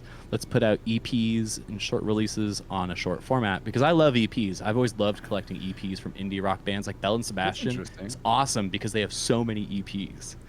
You do a lot. Now, you're not talking about they mini do. discs. You're talking about mini CDs, the tiny Mini CDs, right? yes. They go in a 3-inch CD mini player. CDs. Got you. Thank you. Yep. It's just like your GameCube disc, but they are not Yup, compatible with thank you. GameCubes. Yeah, because you sent I me a think mini you got disc, them with and I was Bionicle. like, when you were a kid, you might have got them with Yeah. Bionicles. I used to get these with Bionicles. yeah. That was one of my Well, first exposures to 3-inch mini CDs was Bionicles. My first exposure was actually the Locust self-titled album, which is a mini CD. is that the one that's a square? It like won't play because it's a fucking square CD. No, it's a circle CD. One, It's just a they tiny put out an CD. album that's a yeah, square. you're thinking I don't something. know. You're thinking something different. The I don't Locust know definitely that put one. out a square Was it CD. the Locust? I Might didn't have know been that they put out was it a square late CD. pet? If The it wasn't the square- Locust, it was We're gonna go Holy square Molar, version. Goss. Oh, there's somebody. I mean, there are Square rectangular mini CDs that are business card sized, and I actually put one of those out. Actually, that track, that was one of my first Vaporwave tracks I ever made, Poke Passion Flower, it was on a rectangular mini CD that was made with artwork to look like a Pokemon card. That's Ow. that's Fucking too fun. cool. Farplane asks, Yeah, because any that's what love for inspired me Broken with Social Vaporwave. Scene? Was like, fuck yeah, that's one of my favorite bands. of He all says EP to be you and me. Since you mentioned you liked EPs. It's a good one, yeah. That's Yeah. got some. I am remix also a versions and huge stuff Broken on it, Social unreleased Scene fan. songs. Yeah, EP to Be You and Me had like some very interesting stuff on it, and I think the Canada versus America remix version is on there, and that's the best It version is. of that song. It is. Except for the live versions, because there's a lot of really great live versions of unreleased. That Broken band is Social Scene songs. amazing live, dude. Woo! Yes, I've seen them about 4 or 5 times, I think. I only got At to see him least. twice, but Yeah. man, one of the best shows I've ever been to. Mm-hmm. Oh, And Lux, like I said, I Lux referenced found Kevin it. Drew It's earlier. the Locust album, Follow the Flock, Step in Shit. It's a rectangle. Yeah. I'm not looking at it crazy. right. Oh, okay. I'm looking at it right now online too on the 31G website. So Yeah. I was reading about Shout that out as well. 31G. They're still a thing? That's amazing. Yeah, don't mini know. CDs were huge in Japan. That's right. That was another format that actually did something in Japan. It was used for singles a lot, just like how we got normal size CD singles here in America. And mini CDs have been used in the punk scene for EPs, short albums, grindcore and power violence bands like them because they're small and short and they're really cheap.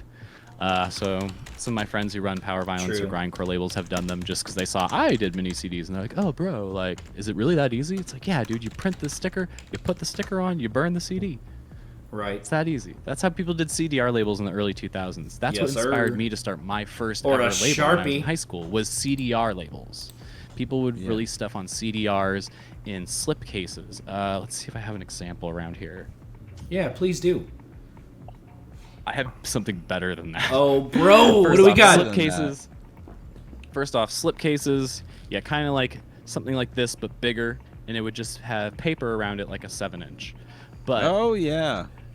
you could do something like that, and then you could upgrade it to the next level, like I did with my folk punk band back when I was a freshman in college. Folk and you punk. could glue it inside of a felt orange, and then sew the felt orange together with the CD. Oh my god!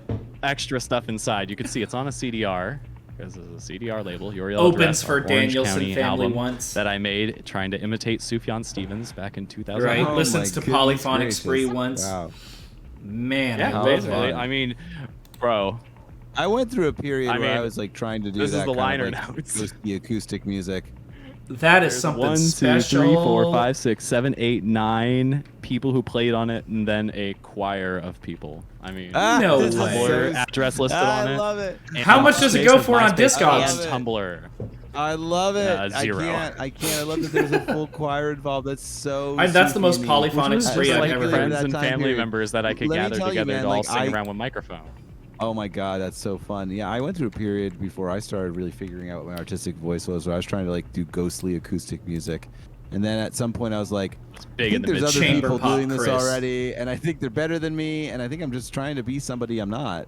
Like, you know? Yeah, I was think we really all go inspired through by that as home artists. recording. Yeah, like Yeah, man, the- me too. You know, I mentioned Nutrimook Hotel earlier, and the Elephant Six Collective was a Yeah, big of course. inspiration to me and my friends in Apples high in the school. stereo and all those because- guys, yeah. Yep, Olivia Tremor Control, they would of Montreal, Microphones. they would- Of course, yeah. Hell yeah, dude. yeah, I microphones. miss that Pacific late Northwest. 2000s no, Microphones era. is K Records. No. Microphones No? is K Records in the Pacific Northwest. They're not part of Six is Elephant in Six? Georgia, Athens, Oh, Georgia. wow. Yeah, No, they Athens, were not. Georgia. Oh, wow. Microphones were part of the whole K Records thing, which I also Thank love you for K keeping Records. me That's honest. a huge inspiration to me. Because honestly, Good. most indie labels, I should say DIY labels and people starting cassette labels today would not exist without K Records. In fact, the entire vaporwave being on cassettes would not exist without K Records. Because K Records was the original DIY punk cassette label back in the 80s. They were the first ones to be like, oh, we can dub these ourselves. We can go to Kinko's and Xerox the artwork and cut it out ourselves. And they started that. They were doing that sick. in the early 80s for non-hardcore and non-punk music. They did put Yeah, out some of that too, and they were friends with 'cause that's Discord my and yeah. stuff. So, but so like, you're saying this is like maybe like one of the first like indie labels to really move that Yeah. concept from the hardcore scene into to different types of music. yes. Mm-hmm. Yeah, there you go. Yeah. That Do you puts remember a the little stuff that Pacific Records Constellation doesn't it? Records was That's doing, where they would interesting. like That's my crush opinion, a yeah. penny on And a, I've Interesting. and then Constellation yeah, was I doing even, it. Sorry, didn't mean to Yes, talk over you. Constellation. But I'm yeah, sure you that's remember another them good too. label that I was inspired by them too because I loved arts and crafts as well. So arts and crafts. And Oh yeah, Constellation shout were out the two Arts and Canadian Crafts. That's labels I Broken really Social liked. Scene. Yeah, those were the two Canadian labels I loved. And then I really liked Saddle Creek Records. I was really into Saddle Creek, Barsook Cursive. Records up in Seattle. What were some other like Barsook, that's where specifically Death Cab got their labels? start. Yeah. And the band that had Harvey Danger was part of that Barsook thing as well. Harvey Danger was on Flagpole Barsook Sitta. originally. Yeah, I'm very and familiar with that. I think You're Nada speaking- Surf all was right, friends with people Alex, in that scene you're too. speaking to someone who occasionally DJs a '90s alternative dance party. I'm quite familiar with Flagpole Sitta. Thank you very much. Oh yeah. That Yeah. song, I Still a played good it every song. one of those. Yeah. Every time I Good one. play that party. I don't know how you the beat match audience all that loves it. acoustic Dance music, party, bro. People love it. What's that? I don't know how you beat match all that acoustic music, bro. How I beat match? I don't. You think I beat match the '90s don't really have to alternative beat rock match when you night? play I don't rock fucking music. beat match that. You just play what people want to hear. There's no one. Just even, throw up a you little don't- smoke and mirrors and You just kind of play it at the right time. it's You- Chumbawamba Just play time. at the right time. Yeah, it is Yeah, true. it's not even a It's matter. like if you you're don't- playing you don't- 7 inches. People would Have you be ever watched angry vinyl DJs, if I Isaac? mixed it. Not as often as I Watch, should. like vinyl DJs at shows, like the people who are just kind of doing a little thing off in the corner playing their 60s garage rock singles or whatever. Yeah, you don't beat match for a rock for a dance. Like it's a nostalgia party. The people come to hear. They're gonna freak out by hearing the opening chords of the song that they want to listen to. Like, but it's just a matter of what you play early, what you play in the middle, what you play Right. at night. It's all crowd control. It's all Yes. like, what do people want to hear next? And if you don't know what they want to hear, you throw on a No Doubt song. Like, Right. You just reset the Or vibe Sublime altogether. or some shit. Well, Yeah. not really. Sublime doesn't really work that well for a dance party. I mean, you could play Not a Love Me dance for a party, guy that's that for gets- sure. It is a dance party. People dance and sing along. It's a dance party. It's not like they don't sit there and drink beer. They're Oh, out no, on no, the no. dance I'm floor agreeing. jumping around Sublime singing. would not work on a dance party. Yeah, I'm- I mean, like, also, I don't really want to play Sublime anyway, so I don't play Sublime. Oh, shit. Hot take. I don't. Why? So I saw someone mention Chumbawamba in the chat. Oh, I definitely put Chumbawamba. Chumbawamba on. I actually look forward Canadian to when I do anarchist that. band. When I do that party, oh yeah, of course, absolutely. I mean, they're famous for it. When I do that party, I just look forward to the right point in the night where I can play the New Radicals song. Like I just wait for like the right time when like everybody's feeling very good and there's the most people out in the dance floor, and then I can hit like, you got the music. I love that song. And I can Dude, play that they song. were using and that on the everybody- big stream for a while. and It then was so good. I think they were doing it during everybody- Pedita Blasters. I love that song. And then everybody they're already joyful, and then they jump up to like 10 times the joyfulness they had prior. And that's just a fun moment for me when I get to do that Oh, sort yeah. of thing at the dance party. I love that song. It's a beautiful song. I'll hear no aspersions cast against it. Brings the vibes all the way up. There are certain songs like that. It's really fun. Like if I need to do that, I'll at like virtual memory, I'll play Call Me Oh, yeah, we Maybe, can talk or about I'll this play the C-punk, or I'll play the C-punk version of Call Me Maybe. Oh, how fun. Splash Club No 7. Coco The Jumbo. C-punk version No. really trips people out. Yeah, that's a good What'd you say, question we should Isaac? talk about actually. Stin. Someone in the chat is talking about Coco Jumbo, and to that I say no. Oh, no. Do you guys remember Hey, Coco that's a good- Jumbo? Vaguely. It's like a Vaguely. Euro dance song, kind of, sort of.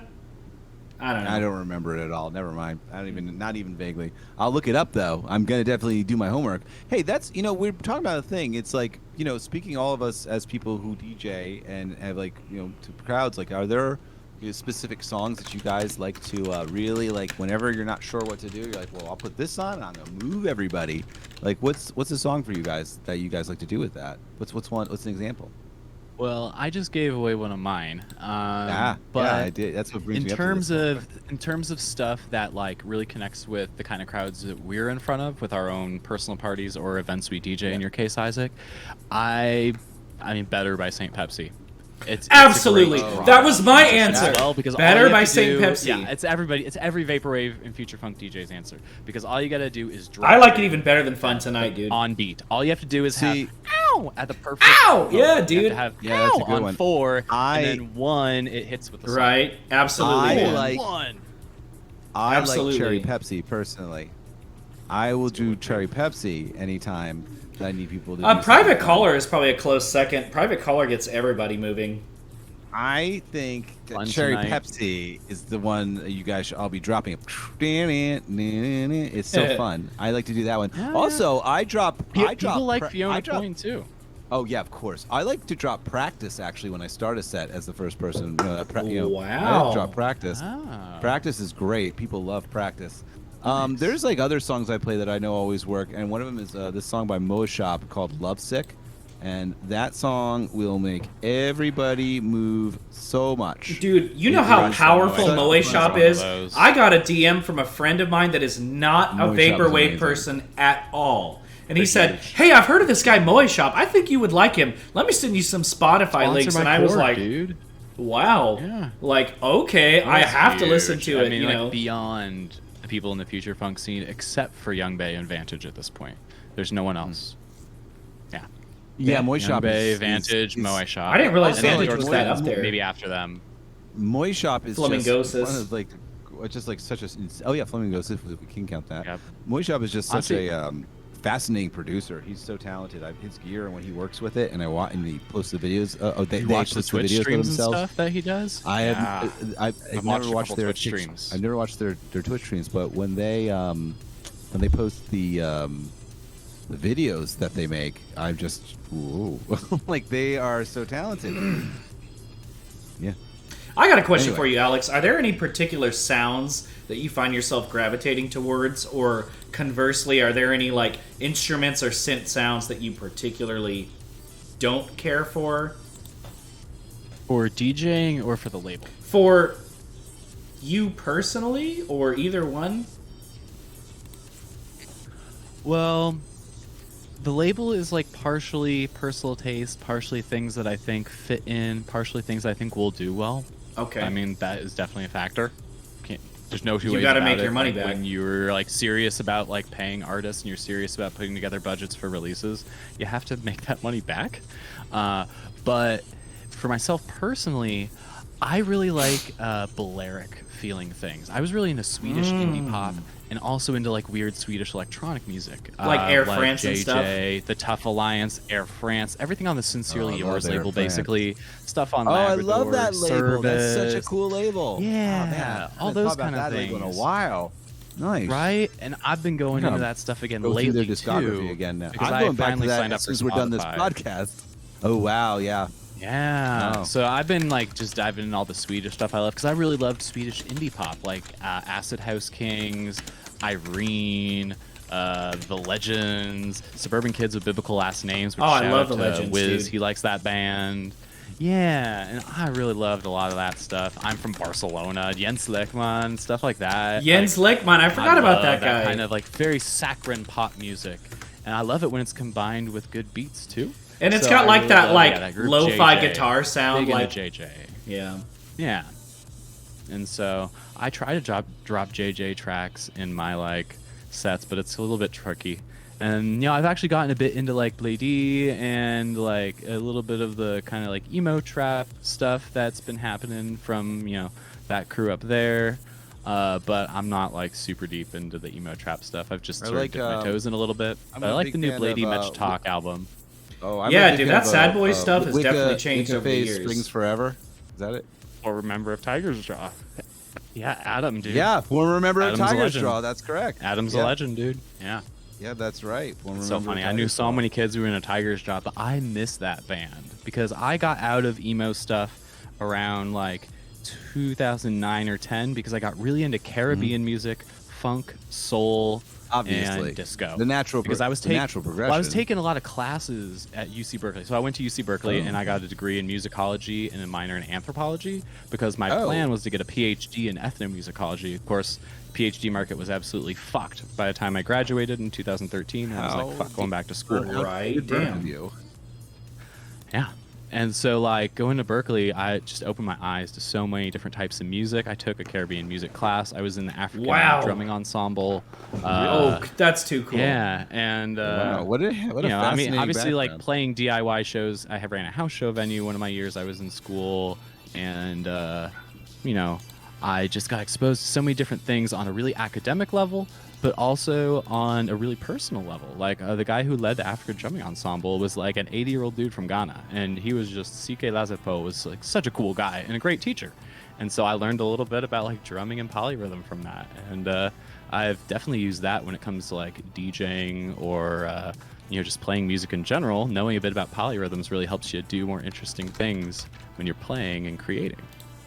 So all these little things, that I could just like point out for my life, like affect what I've done, but all the What an different types of interesting music little- I've gotten what a- into, like I love different types of music. I wouldn't just call myself an emo person or a vaporwave person.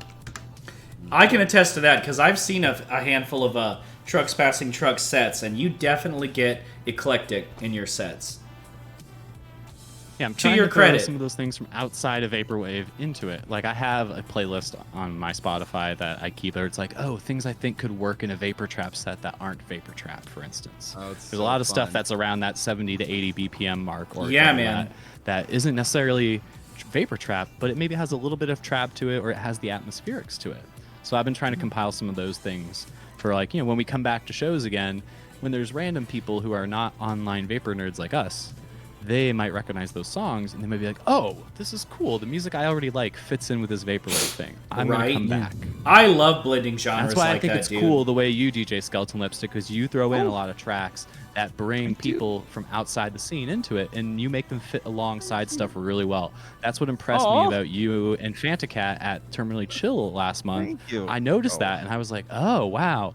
I really Yeah. personally just stick straight to vaporwave and future funk stuff. Maybe a little bit in the 90s or like Euro influence things in French house, but like you and Fantacat, you'll put a Porter Robinson track next to a pop culture remix next to St. Oh, for Pepsi, sure. and that's really cool. Yeah, and That then- is really exactly. smart. Like, oh, for sure, I'll have like George Yeah. Clinton and then like Grimes. Like, Yeah, that's hard. Agreed. That's not easy to And do. Frank There's so really many brought clashing stuff from melodies. outside Like, vaporwave into his stuff, when he was DJing, and so obviously your guys' choice of a special guest was perfect between you and Fantacat, because Frank brought stuff that people really recognized, and I think some of his choices inspired you and Fantacat to also choose things in that vein, because I know that's how it works. With me. If I'm watching other DJs start to play a lot of like 90s pop, I'm gonna think about what haven't they played that I could play, and I think I try to learn from every single So DJ I watch as well. I refer to these parties Me as too. the vaporwave scene parties, in that it's for the scene. Like, we're just having a good time. We're playing the artists we like. We're keeping the party going.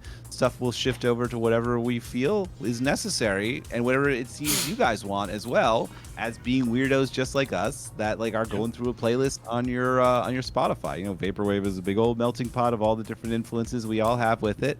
So that's why you can move to those different things, because it's the vaporwave scene dance party. It's for us as friends and those who wants to be involved. We're not. This isn't even really like marketing, vape. You know what I'm saying? Am I making sense right now? Yeah, it's like You're making a lot of sense. You don't This think is of like it as a marketing, codified but like thing. it's This is easier like- to put. Yeah. Yeah, You're it's not just like, doing it this for is what we marketing want to do. purposes. You're doing it because this is what you enjoy, and Yeah, these it's what things can all inspires us exist too. together. Art doesn't exist in a vacuum. People Yeah, like to think their exactly. art or their subgenre or their subculture exists in a vacuum, and that's just not the case anymore. Maybe it was in 1986 or 1992, but it doesn't exist like that anymore. That's just not how subculture is anymore. So Yeah, because we're also bringing playing things stuff that together is cool. her playing, Fantacat putting on like a Porter Robinson track. Like, we're putting on the Porter Robinson track because we know the vaporwave people also like that. Like, we're putting on that. We're not putting on we're not actually putting on a different act from that scene. We're putting over the one that that has a lot of crossover and that also inspires a lot of future funk producers and myself as well, because I'm a huge Porter Robinson fan. So like, these person's work inspires me and inspires multiple other people in the scene. And if you listen to vaporwave, you maybe don't listen to a lot of EDM, but you probably listen to like Madion or and Porter Robinson. You might not be listening to Illenium, but you're probably listening to There those might two. be a lot of remixes you actually enjoy. See, I never got deep into EDM, but all my roommates in college were into EDM, and they would play a lot of it, at our parties, and we would throw parties, and I would always be the person putting on like a disco track or a Daft Punk track. Of course. And around the time that Random Access Memory came out, it was when I was still in college, and so we were obviously insanely excited for that. And my roommates were the kind of people going to like big EDM festivals in that 2009 to 12 era, leading up to Random Access Memory, when I think it finally really blew the lid off for every single person to be into EDM after that. But anyway, the EDM stuff, I was never super deep into it, but I enjoyed going to festivals with them. I would throw down the money to go to a festival because it was fun to go a fun dance and hear DJs play remixes. Yeah. Because they're not It's so just fun. playing like their It's big some hits. fist pumping festival- fucking It's music not with a all the pop drops and concert shit. in a stadium, like No, maybe it's Miami very- Ultra is like that now, but like back in 2010 and 11, it wasn't like that when you went to an outdoor EDM festival.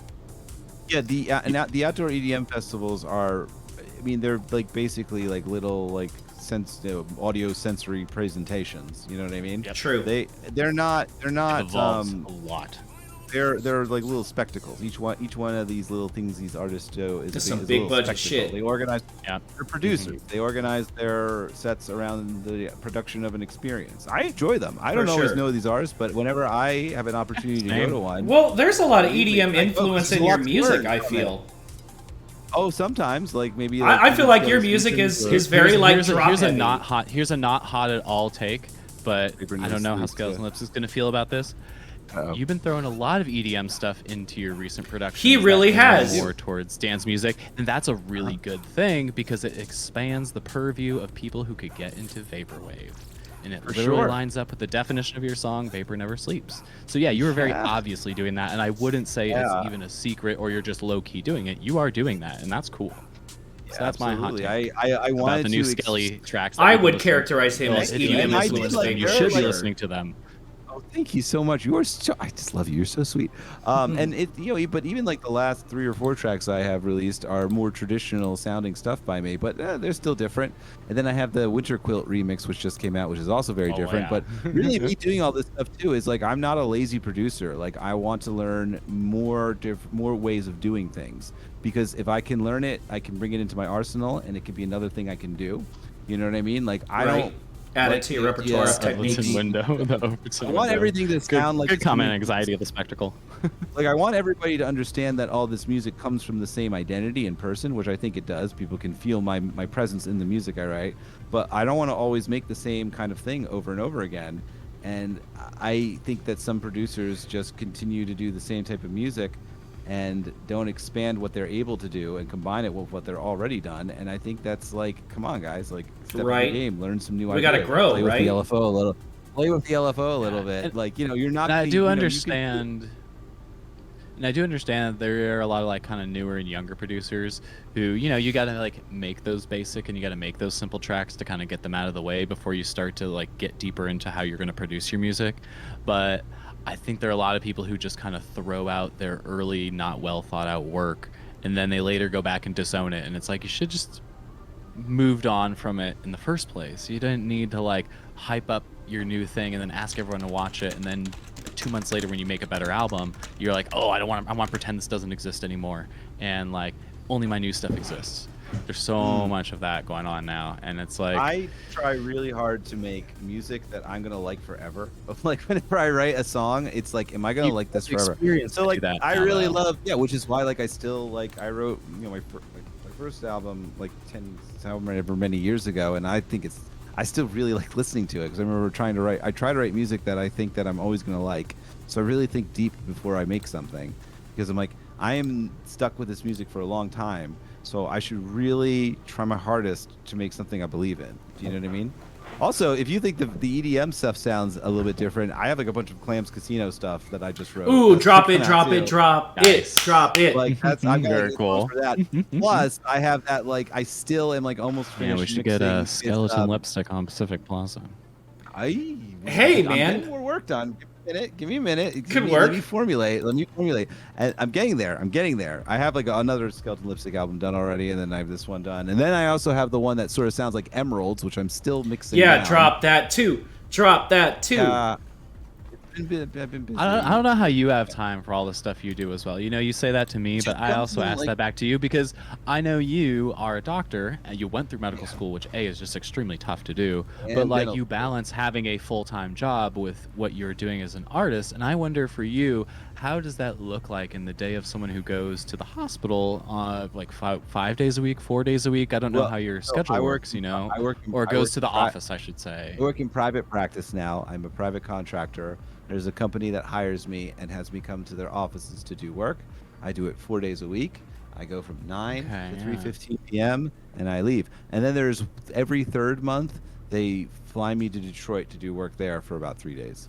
So I am in private practice, and I have limited my scope and limited what I'm responsible for with people. And so I can have more time to do things like my creative endeavors. And also love that. To do my creative endeavors, and also like just to have some time to myself and to work on my inner self and to really think about my needs and what I want.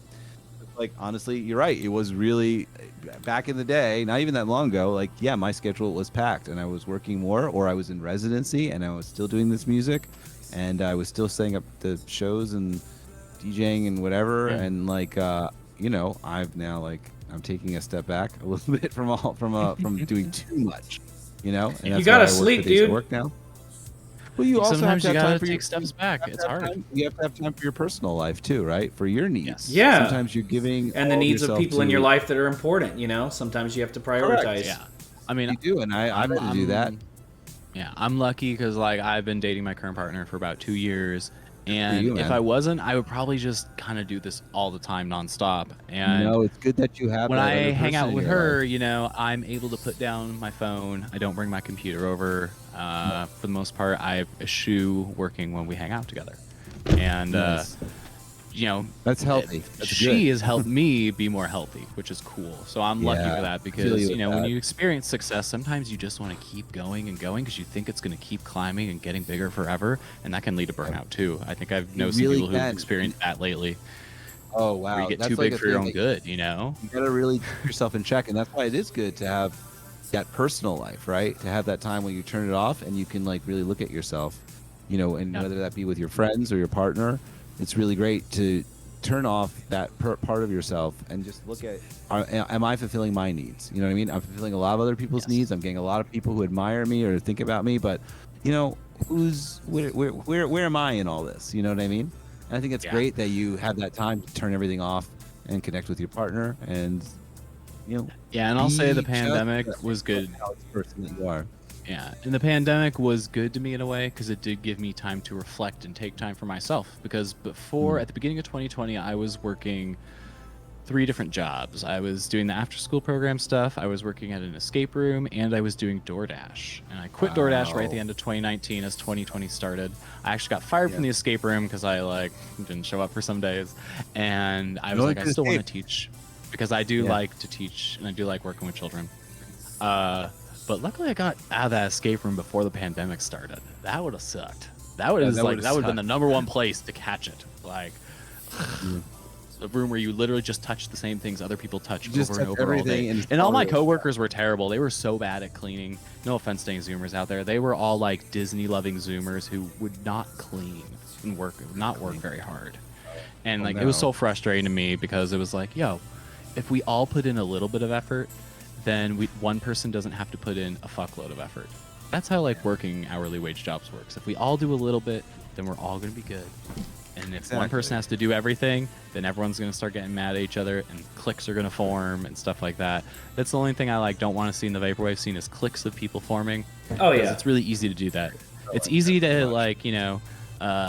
be like, oh, we don't like what those people do. These people don't like what we do, or they think these people probably don't like me, or these people are too big for me or too good for me, and that's rough for people to deal with, and it really affects some folks. Mostly. I think they form along That's the other thing. genres generally, but I agree. Yeah. Yeah. I think my hot take on that is that there are some people who see themselves as really on being cool with everybody and not forming cliques. I think my hot take on that is that people think they're too close to some people who they're really not that close to. There's a perceived intimacy that's not really there. Oh, So on that's the a flip really side, good point. That is a Yeah. really There's this good perceived statement. intimacy that doesn't actually exist. We only talk to each other Yes. on the internet in some cases, people. True. I can't add you as my friend on Facebook. I don't know you. Or people who think they're really close to 100% electronica and George when it's yo, they're on such a different level than the rest of the scene. They're very cool and very accessible towards us, but they're not on the same level at all. You can't ask them and expect anything from them because they have a lot of very serious concerns to deal with at all times. Yeah, man. If I Running a can, very serious label. Oh, let me tell you, a lot of my time, not a lot, but every once in a while, I have to gatekeep for George, or even for Lux, who's in the chat right now. I have to. I do it for Data Girl sometimes, yeah. I mean, Because there are people that have to do that for some of their friends. People will reach out, Especially to the me women and in vaporwave. Hey, can you ask George if he'll do this for me? Can you ask Lux if she'll release an album on my label? And I have to tell them you can ask them yourself. One of the reasons that I don't use my friends or anything like that to just because I know these people and I have their fucking whatever, I can talk to them. I'm not gonna talk to them for you. I'm not even what who already know. This is I am not the keeper. You can ask him yourself. Good man. It's interesting, especially. I mean, I watch the big stream every week. I do actually really enjoy a lot of the content that 100% and people on the label put out, and I really do tune in regularly. And sometimes I wonder what's gonna happen when some of those people meet George in person and realize oh, there is this distance, and the same thing with Cat Corp. Some people think they can get really close to Cat Corp and get him on their show or get one of his rare tapes that don't exist or something anymore because Jorn's a very accessible person. He's given me advice just without me even being friends with him or whatever. But Some people are really accessible now, which is funny because that's different than the anonymity of the early vaporwave scene. Right. Hey, man. Is there a specific song or album that you think everybody should hear at least once? I'm going to go with something a little less obvious because, yeah, I can think of something for sure. And I would say Biosphere by Cobalt Road and Stack Overflow. Oh, that's That such is a one of good my all-time one. favorite album. Oh, it's It was so on Bethel good. tapes back in the day. Great choice, man. And it is some of their, it's one of the greatest collaborations where they actually are working together on every song. It's not just a split Yeah. album. And the production's amazing. The sample really choices is. are wide, and the artwork just enhances the aesthetic so much. Whether it's the alternate artwork, because I have both versions of it on cassette, and there's different artwork for different Okay. versions of it, and versions put on different artist band camps, because, you know, after Bedlam dissolved, people put up their old music in different places. Right. There was alternate art pieces based around it, and they all kind of work together to build it, in my opinion. It's seriously one of the greatest all-time vaporwave albums, in my opinion. Great choice, man. Biosphere by Stack Solid Overflow and choice. Cobalt Road. I love it. Yeah, that's a good choice. If we want really underrated, this is one I know Skeleton Lipstick also loves, and it is You Melt Me by Flamingo. Oh, yeah. yes, One of the most that's underrated. One of my favorite So good. albums. Yes. That's one of my favorite albums. That thing is so. We both have a track on expertly- there that we both like to play. And You you know what's Melt funny I need about to that get into track? more Flamingo. I didn't realize that Dance that is a Cat, Kelly Dance Cat. Clarkson sample. Oh, you didn't know that was the the vocal samples? No, were from that? my partner pointed that out to me. She's like, you know, there's like that's like a Kelly Clarkson song, and I was like, I had no idea. It's just a really great flip, man. Yeah, it's outstanding because it's like a different. It's like you know what he did on that album was like take pop lyrics and like create a whole new song and like change the vocals around on them, and you know there's like a lot of like what's her name like I think there's Taylor Swift samples? Taylor Swift samples on there too, but like Yeah. the songs are the vocals are taken well because like we don't it's like just using these vocals as your singer now for these new songs, and it's just one of the most phenomenally used albums that I've ever heard, and really inspires me every time I listen to it. And actually, Fantacat played "You Melt Me" at the last T-Chill. Hell So, yeah. Yeah. that song.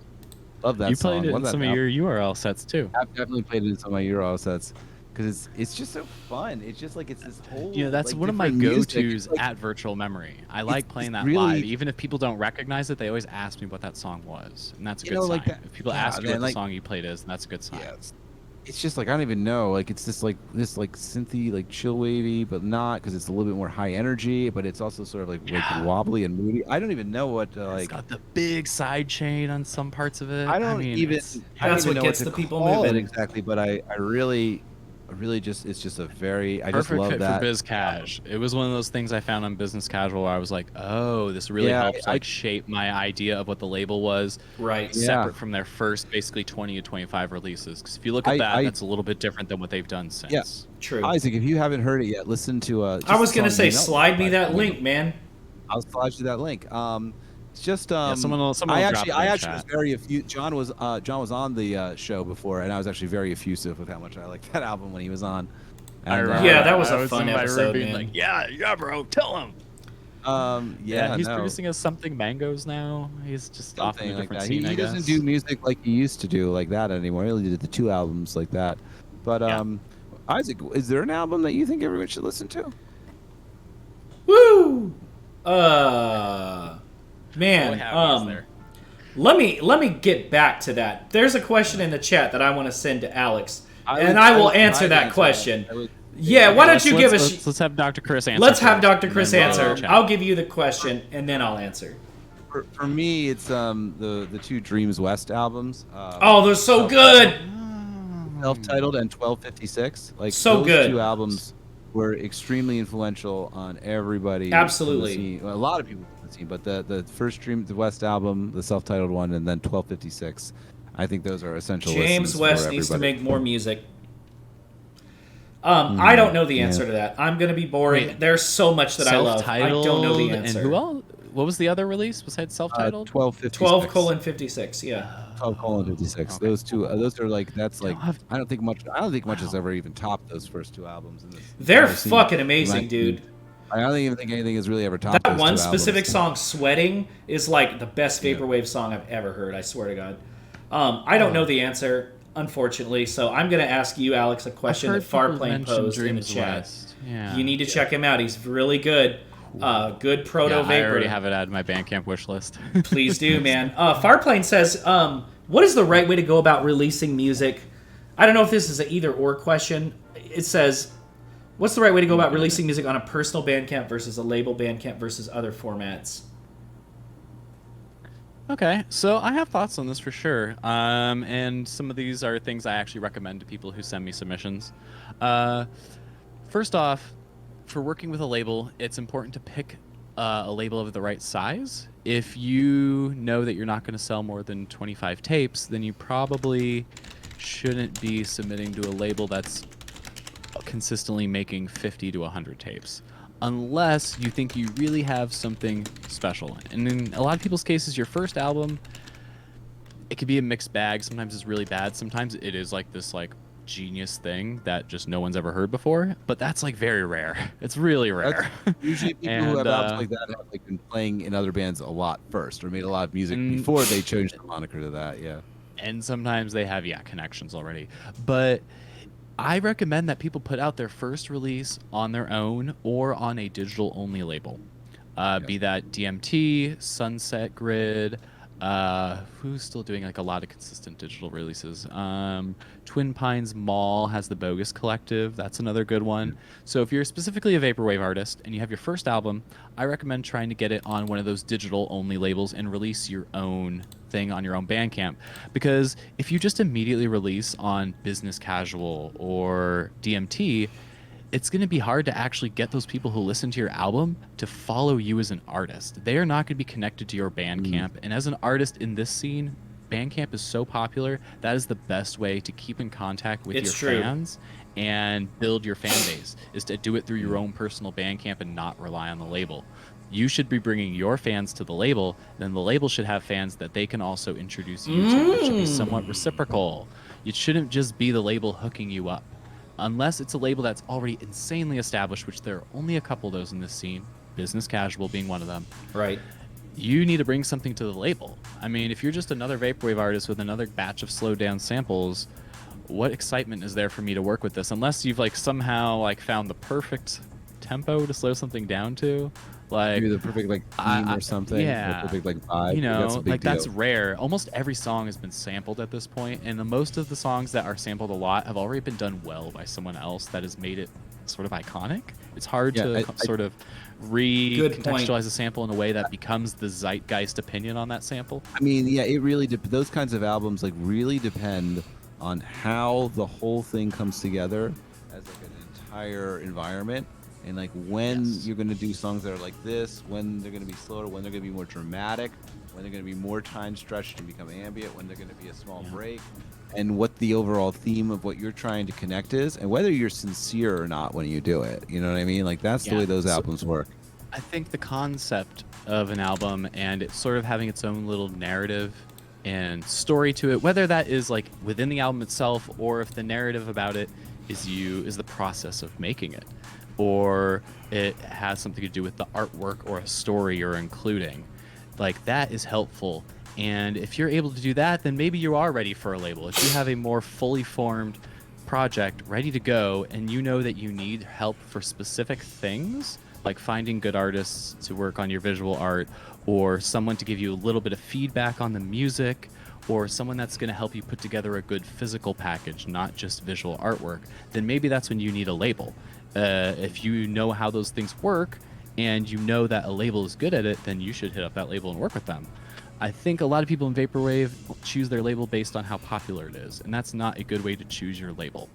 So don't just hit up the most popular label you possibly can, because that might be Business Casual, and John might only give you his most basic promotion package, which he explained to me the other night. I was talking to him about this. I told him I specifically try to poach artists off his label, and not in a negative way. I love that. In a way where it's hey, you've worked with Biz Casual for great label, super respect them. I'm sure you noticed that this is how he does promotion, and that's what you're going to get.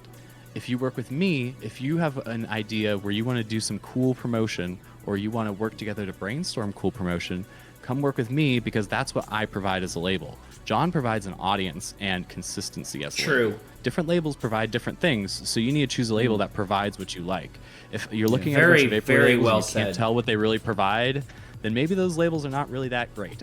If all they provide is maybe like a novelty service, that's not something you normally see in, I hate to say this, the music industry, maybe they're not that great or serious of a label. If all they do is put out novelty products, then that's not a serious release on label. That's Qingdao. a novelty trinket creation label. No, Qingdao is actually like a pretty serious label. Their design is really good. They put a lot of work into that design to make it look cool. It is true. But it's not an art. But that's not a label that's developing artists. That's different. That really is like a marketplace. It's like a bootleg store. They're more like a record store than a label. They're hilarious. I'm talking about labels, not record stores. But one of my hottest takes, this is one I actually thought about, is that most labels in the vaporwave scene are really just brokers for manufacturing. Most of them are not record labels at all. Most of them literally just help artists work with manufacturing businesses to create physical products. They don't actually promote the music. They don't promote the artist. They don't see the vision. They don't expand on the vision. And they don't contribute anything to what their artists are putting out. They literally just provide the money and they send the emails. Because most people are mostly getting things made professionally in this scene now. There's very few people doing things DIY. People are sending their albums off to get mastered and shit. It's good, you know? Yeah, I want my albums mastered. I will give you money. If you're on my label, I will give you money to get a cassette master if you want to do that. Because I'm happy to hear you say that. Like, I don't go out of my way to tell every artist they need to go pay for a cassette master because I can do that. I offer that service to my artists where I can make a cassette version if you want. Shout out but Zach if you from pay Doom Angel Trip to do Records it, for those. Yeah, if you hit up Angel or if you hit up Zach from Doom Trip, I'll be over the moon and I will send you some extra money to do that. Or Fiber. For the iClick album, dude, I sent Will money to get the cassette version and to help get the mastering stuff pushed along, you know? And that album came out great. It did, dude. Laundry service. Better than when it was sent to me, you know? But I heard the potential in it when it was sent to me unmixed and mastered, and I was like, so you're getting this mastered, right? And they were like, yes. And I was like, perfect, let's do this. You're on the same level I am here. And so you need to be on the same level as your label, so you need to understand what that label's about if you want to work with the label. Right. And that's if you want to have a serious relationship. Really if you don't want to have a serious relationship, relationship, if you want to work hard, then work with Pacific Plaza. But if you don't want to do that, because not everyone wants to do that, not everyone's trying to be a professional artist, and that's fine. But you know the type of label you're working with, and if you just want someone to make 25 tapes for you, there are a lot of vaporwave labels out there that are essentially brokers and not record labels. Yep. And you can tell because they post these product photos that are literally fake. And if all you're doing is posting fake product photos, you are not doing any work because all you did was get the same template that every other fucking label can get for free on the internet. These takes just are putting your burning. images into layers of Photoshop. And that's not promoting art. That's just trying to make trinkets to sell. The hottest episode yet. Passion. Dude, Love there's the a lot of passion labels right out now. there just trying to go after the biggest artist. Hey, it's because the man works hard. Put that artist on whatever freaking format, whatever format that artisan's not been on before. They say, hey, I could put you on this format. You want to be on my label now? Shit, everybody wants to be on That's Pacific not Plaza promoting after art. this. That's not developing artists. Like Pacific Plaza and 100% Electronica are labels that develop artists and create relationships. That is and want that to is see better exactly things. a thing. That is a big thing I noticed for Pacific Plaza. 100%. Well, Yes, Alex, and we that are has been getting my close whole to the thing end of our in broadcast. 2021, is If to you, get better at that because I worked really hard in 2020 to get my promotion stuff on lock. We have promotional documents for every single release that we do here, basically. I mean, unless we're like personal friends and I'm going to hang out with you in person like Groovy, which we just hang out in person to plan his releases. Sick. You know, and Earthboy, same thing. We just hang out in person to plan his releases. Same. But like, I make promotional documents and we say, hey, who's reviewed you before? Hey, who's played your music before? Have you been on someone's playlist ever? There's some people who've been on playlists, like the Skeleton Lipstick weekly playlist he was putting out, or your guys' playlist. Yeah, I'm for gonna get Hot back to that again, guys. Yeah, please do. Yeah, I will get back to that this week. You know, sorry about that. So it's been a rough time. You know, It's been busy. It's okay. I do a lot of work to make sure we have multiple Instagram story sized promotional things. Make sure we have a promotional graphic for announcements. We pick a date to announce the album, pick a date to announce the artwork, pick a date to announce product photos of what the tapes are actually going to look like, and we make sure we have real product photos of real tapes, not just fake graphics. Yeah, And appreciate that. you know, sometimes those are fake. Sometimes my product photos are fake. my product photos are not always the actual tape I mail to people. Sometimes, because I just have hella different colors of tapes, I can just take a black tape and I have my sticker printed already because the artwork is supposed to be ready 2 weeks before release on my label, and I can make a product photo even if the tapes haven't shipped to me yet because I have a lot of extra tapes. Or I'll just take a tape out of my own collection and I just won't photograph the actual design on the shell. I'll just photograph it from angles where you can see the color of the tape, because the color of the tape is what adds to the aesthetic in most cases. So like, I post real shit. Like so many labels just post fake ass pictures of what your product is not going to look like. Damn. 9 months in advance. I mean, I'm glad I haven't gone off on pre-orders yet, because if I had, we would have talked about that for way too long. We gotta wrap things up soon. We do, Alex. We are at a point where we do need to wrap things up. But this is the part where you get to say whatever you want. If you haven't said, if there's any other hot takes you have, if there's any promo you want to do, anything else, you have the floor. Hot take I have. You have the floor. Quiz was trying to get me to do this take earlier. Yeah, I saw that too. And I am going to do it right now. So here is my hottest take of the show. This show that I am on right now, this hot take show is not a podcast. Not in any way, shape, or form. This is something newer, better, and different. This is an interactive streaming show. This is way better and way different than a podcast. And if you put this in the audio format, people will not understand it because there's so much audience interaction. And that's a lot of audience interaction is very cool. This is a new type of platform. This is a new way to entertain people. This is a new way to just spread discussions between friends. It's a step up from podcasting, in my opinion. And you guys, Molo360, FunnyNet, none of you are podcasts. You can release your content in the podcast format. For sure, you can release in that format, but you are not podcasts. You guys are doing something new and something, interactive and cool. And I really think you all should be branding under that. I think you should be branding that you're doing something new and special that, is common on Twitch, but not common to the average person. Just like how George promotes the big stream as like the craziest thing on earth, which it is pretty mind-blowing, don't get me wrong, but I've seen hella stuff in VR. VR 360 is not new. Like, George can like say that all he wants, but that's not new in any way, shape, or form. But doing it consistently and branding it as a special thing is true, because it is a special thing. And what you guys are doing is a special thing, and I'm really glad you do it. And I'm very happy I got to be on here. If there's anything I want to promote, if there's anything I want to promote, we have a show coming up in Santa Ana with Vape Air on October 16th, and that's going to have Earthboy Advance, Orograph, and Pop Culture opening. Hell yeah! All Hell Breaks Loops on visuals. The day before that, there's going to be a show up in Oakland on October 15th. That's going to be at the Elbow Room in Oakland, and Vape Air is headlining that show with Earthboy's direct support, Bad Luck and Arboreal as the openers.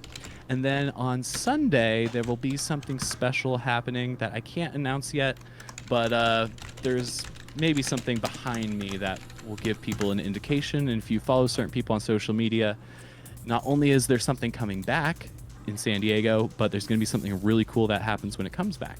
Hell yeah. So besides that, we have video releases that we've been doing. I didn't get to talk about the video stuff much, but I'm actually pretty happy that I could tell people, I run a video company now. I saw that you've started getting into the visual game. We sell them. And we sell VHSs that have video art on them. And it's very purposefully video art. It's not just replays of URL sets.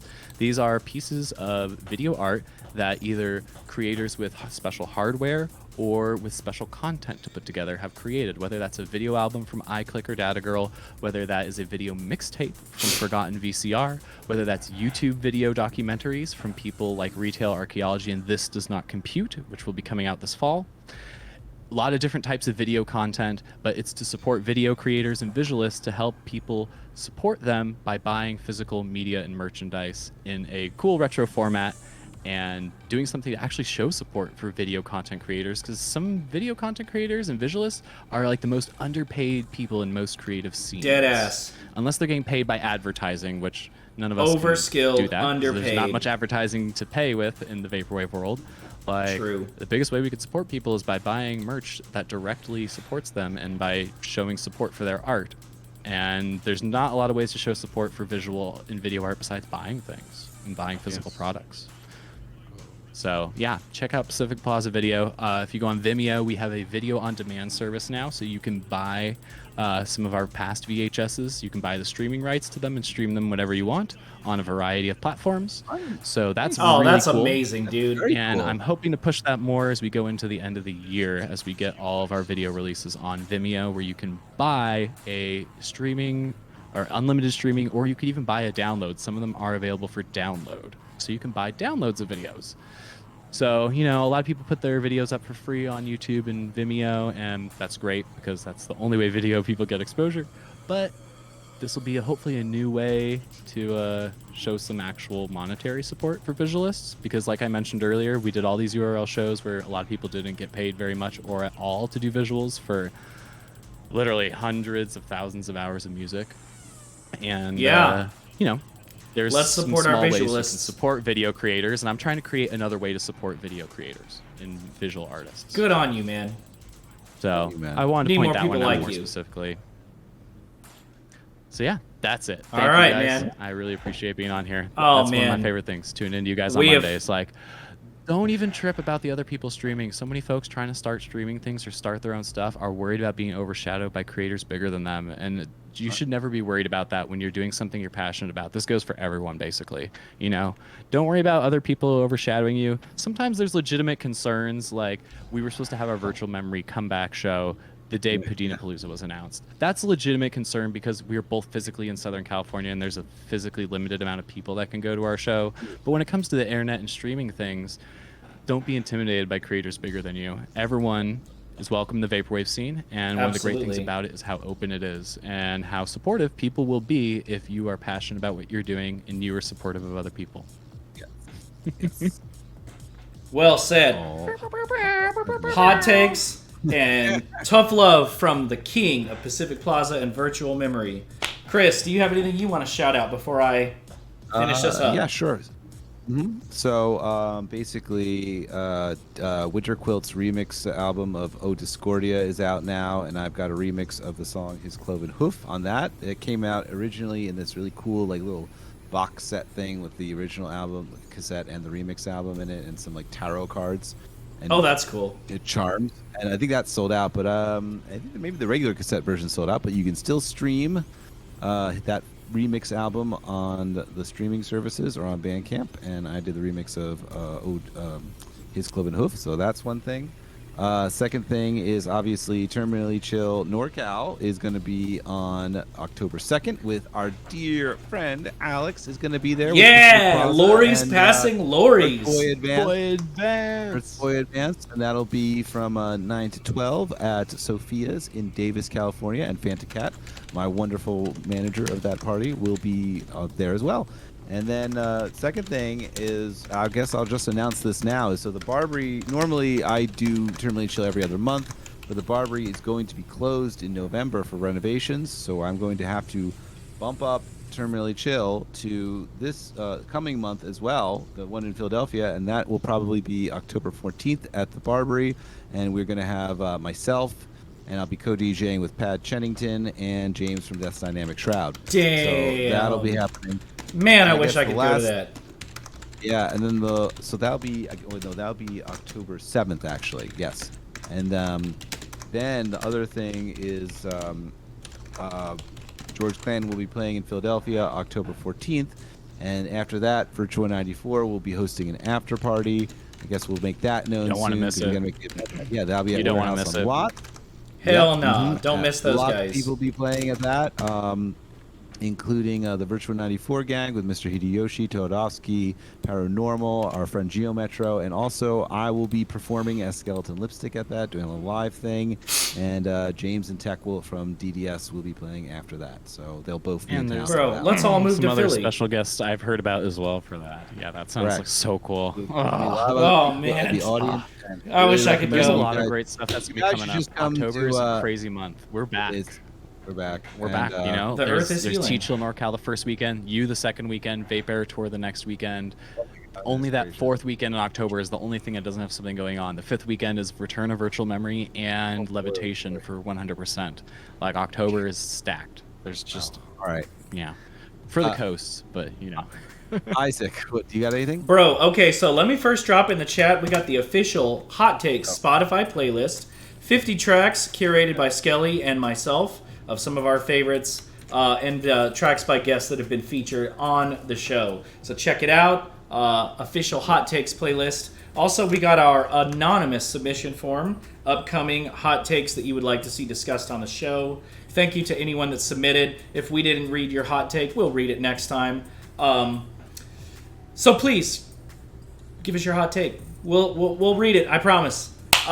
Chris, I am involved in an upcoming live stream with Homesick Fest. I submitted a 30-minute dark synth set for Homesick Fest Halloween event. Fun. If you thought my Rise set for Rosewood last year was brutal, you better tune into this one because it's going to be fucking bruiser.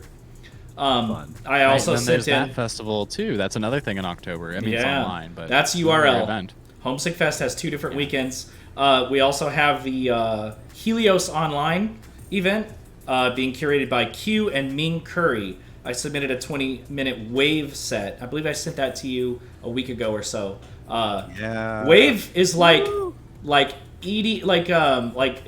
instrumental hip hop meets EDM, or like Witch House meets EDM. If you guys aren't, like Of Dream, that kind of stuff. Well, so I did a 20-minute man, set full of I that. played Up Dream at the last T-Show. Dude, it's a fucking blistering set, dude. I'm very proud of it. So that's going to be broadcast on Helios Online. Got some IRL events coming up, some of which are announced, some of which are not. Event coming up in Phoenix got bumped back a little bit. We don't have an official date on that yet, but Young Shido is coming to Phoenix, Arizona. And finally, our upcoming guest on the next Hot Takes in 2 weeks, Luxury Elite, will be joining us on Hot Takes. Oh, Sheesh! October 27. Lux, the queen herself, will be joining us. So, with that being said, October 27th? September 27th. September 27th. Thank you, Alex. Keeping me honest. No, it's September 27th. Thank you guys so much for tuning in. I didn't even know that news. Wow, I'm Yeah, excited. I was going to say, because October 27th isn't a Monday, because the return of virtual memory, for all of you who are still here, is October 29th, which is a Friday. Yeah, it is not October 27th. I'm well aware of that time space right now. It is It's like- September 27th. Sorry brain's that super Lux will be hard. joining us. Yeah, Thank you very, very much for Sick. keeping that clear. Lux rules. Yeah, Lux rules. We're excited to have her on. Thank you so much for joining us tonight. Thank you, Alex. You've been... I never So- wanted to end. I know, right? Alex. You've been so much fun to talk to, dude. Tremendous inspiration, buddy. Tremendous. Thank you I'll so do my much for best. gracing Do my our best. presence. You guys inspire me as well, so thank you for having me. All right, Love the guys. Thanks for audience. tuning in to Hot Takes. Join us here in 2 weeks with Luxury Elite, 7 p.m. Pacific, twitch.tv/Hot Takes Vapor. Follow us on Twitter, Facebook, Instagram, YouTube, Twitch, Linktree/Hot Takes Vapor, and good night. Night. That's a hot take. Swing it around American flag, because that's what America's supposed to be. It's supposed to look like permanently chill. The insurance commercial has a fat ass, but like no personality. Yeah, I feel like sitting here and listening to this. No, god damn it. Isaac, New Noise is not the first fucking refused album. Rip Isaac a new one today. Do you know what I mean? Like.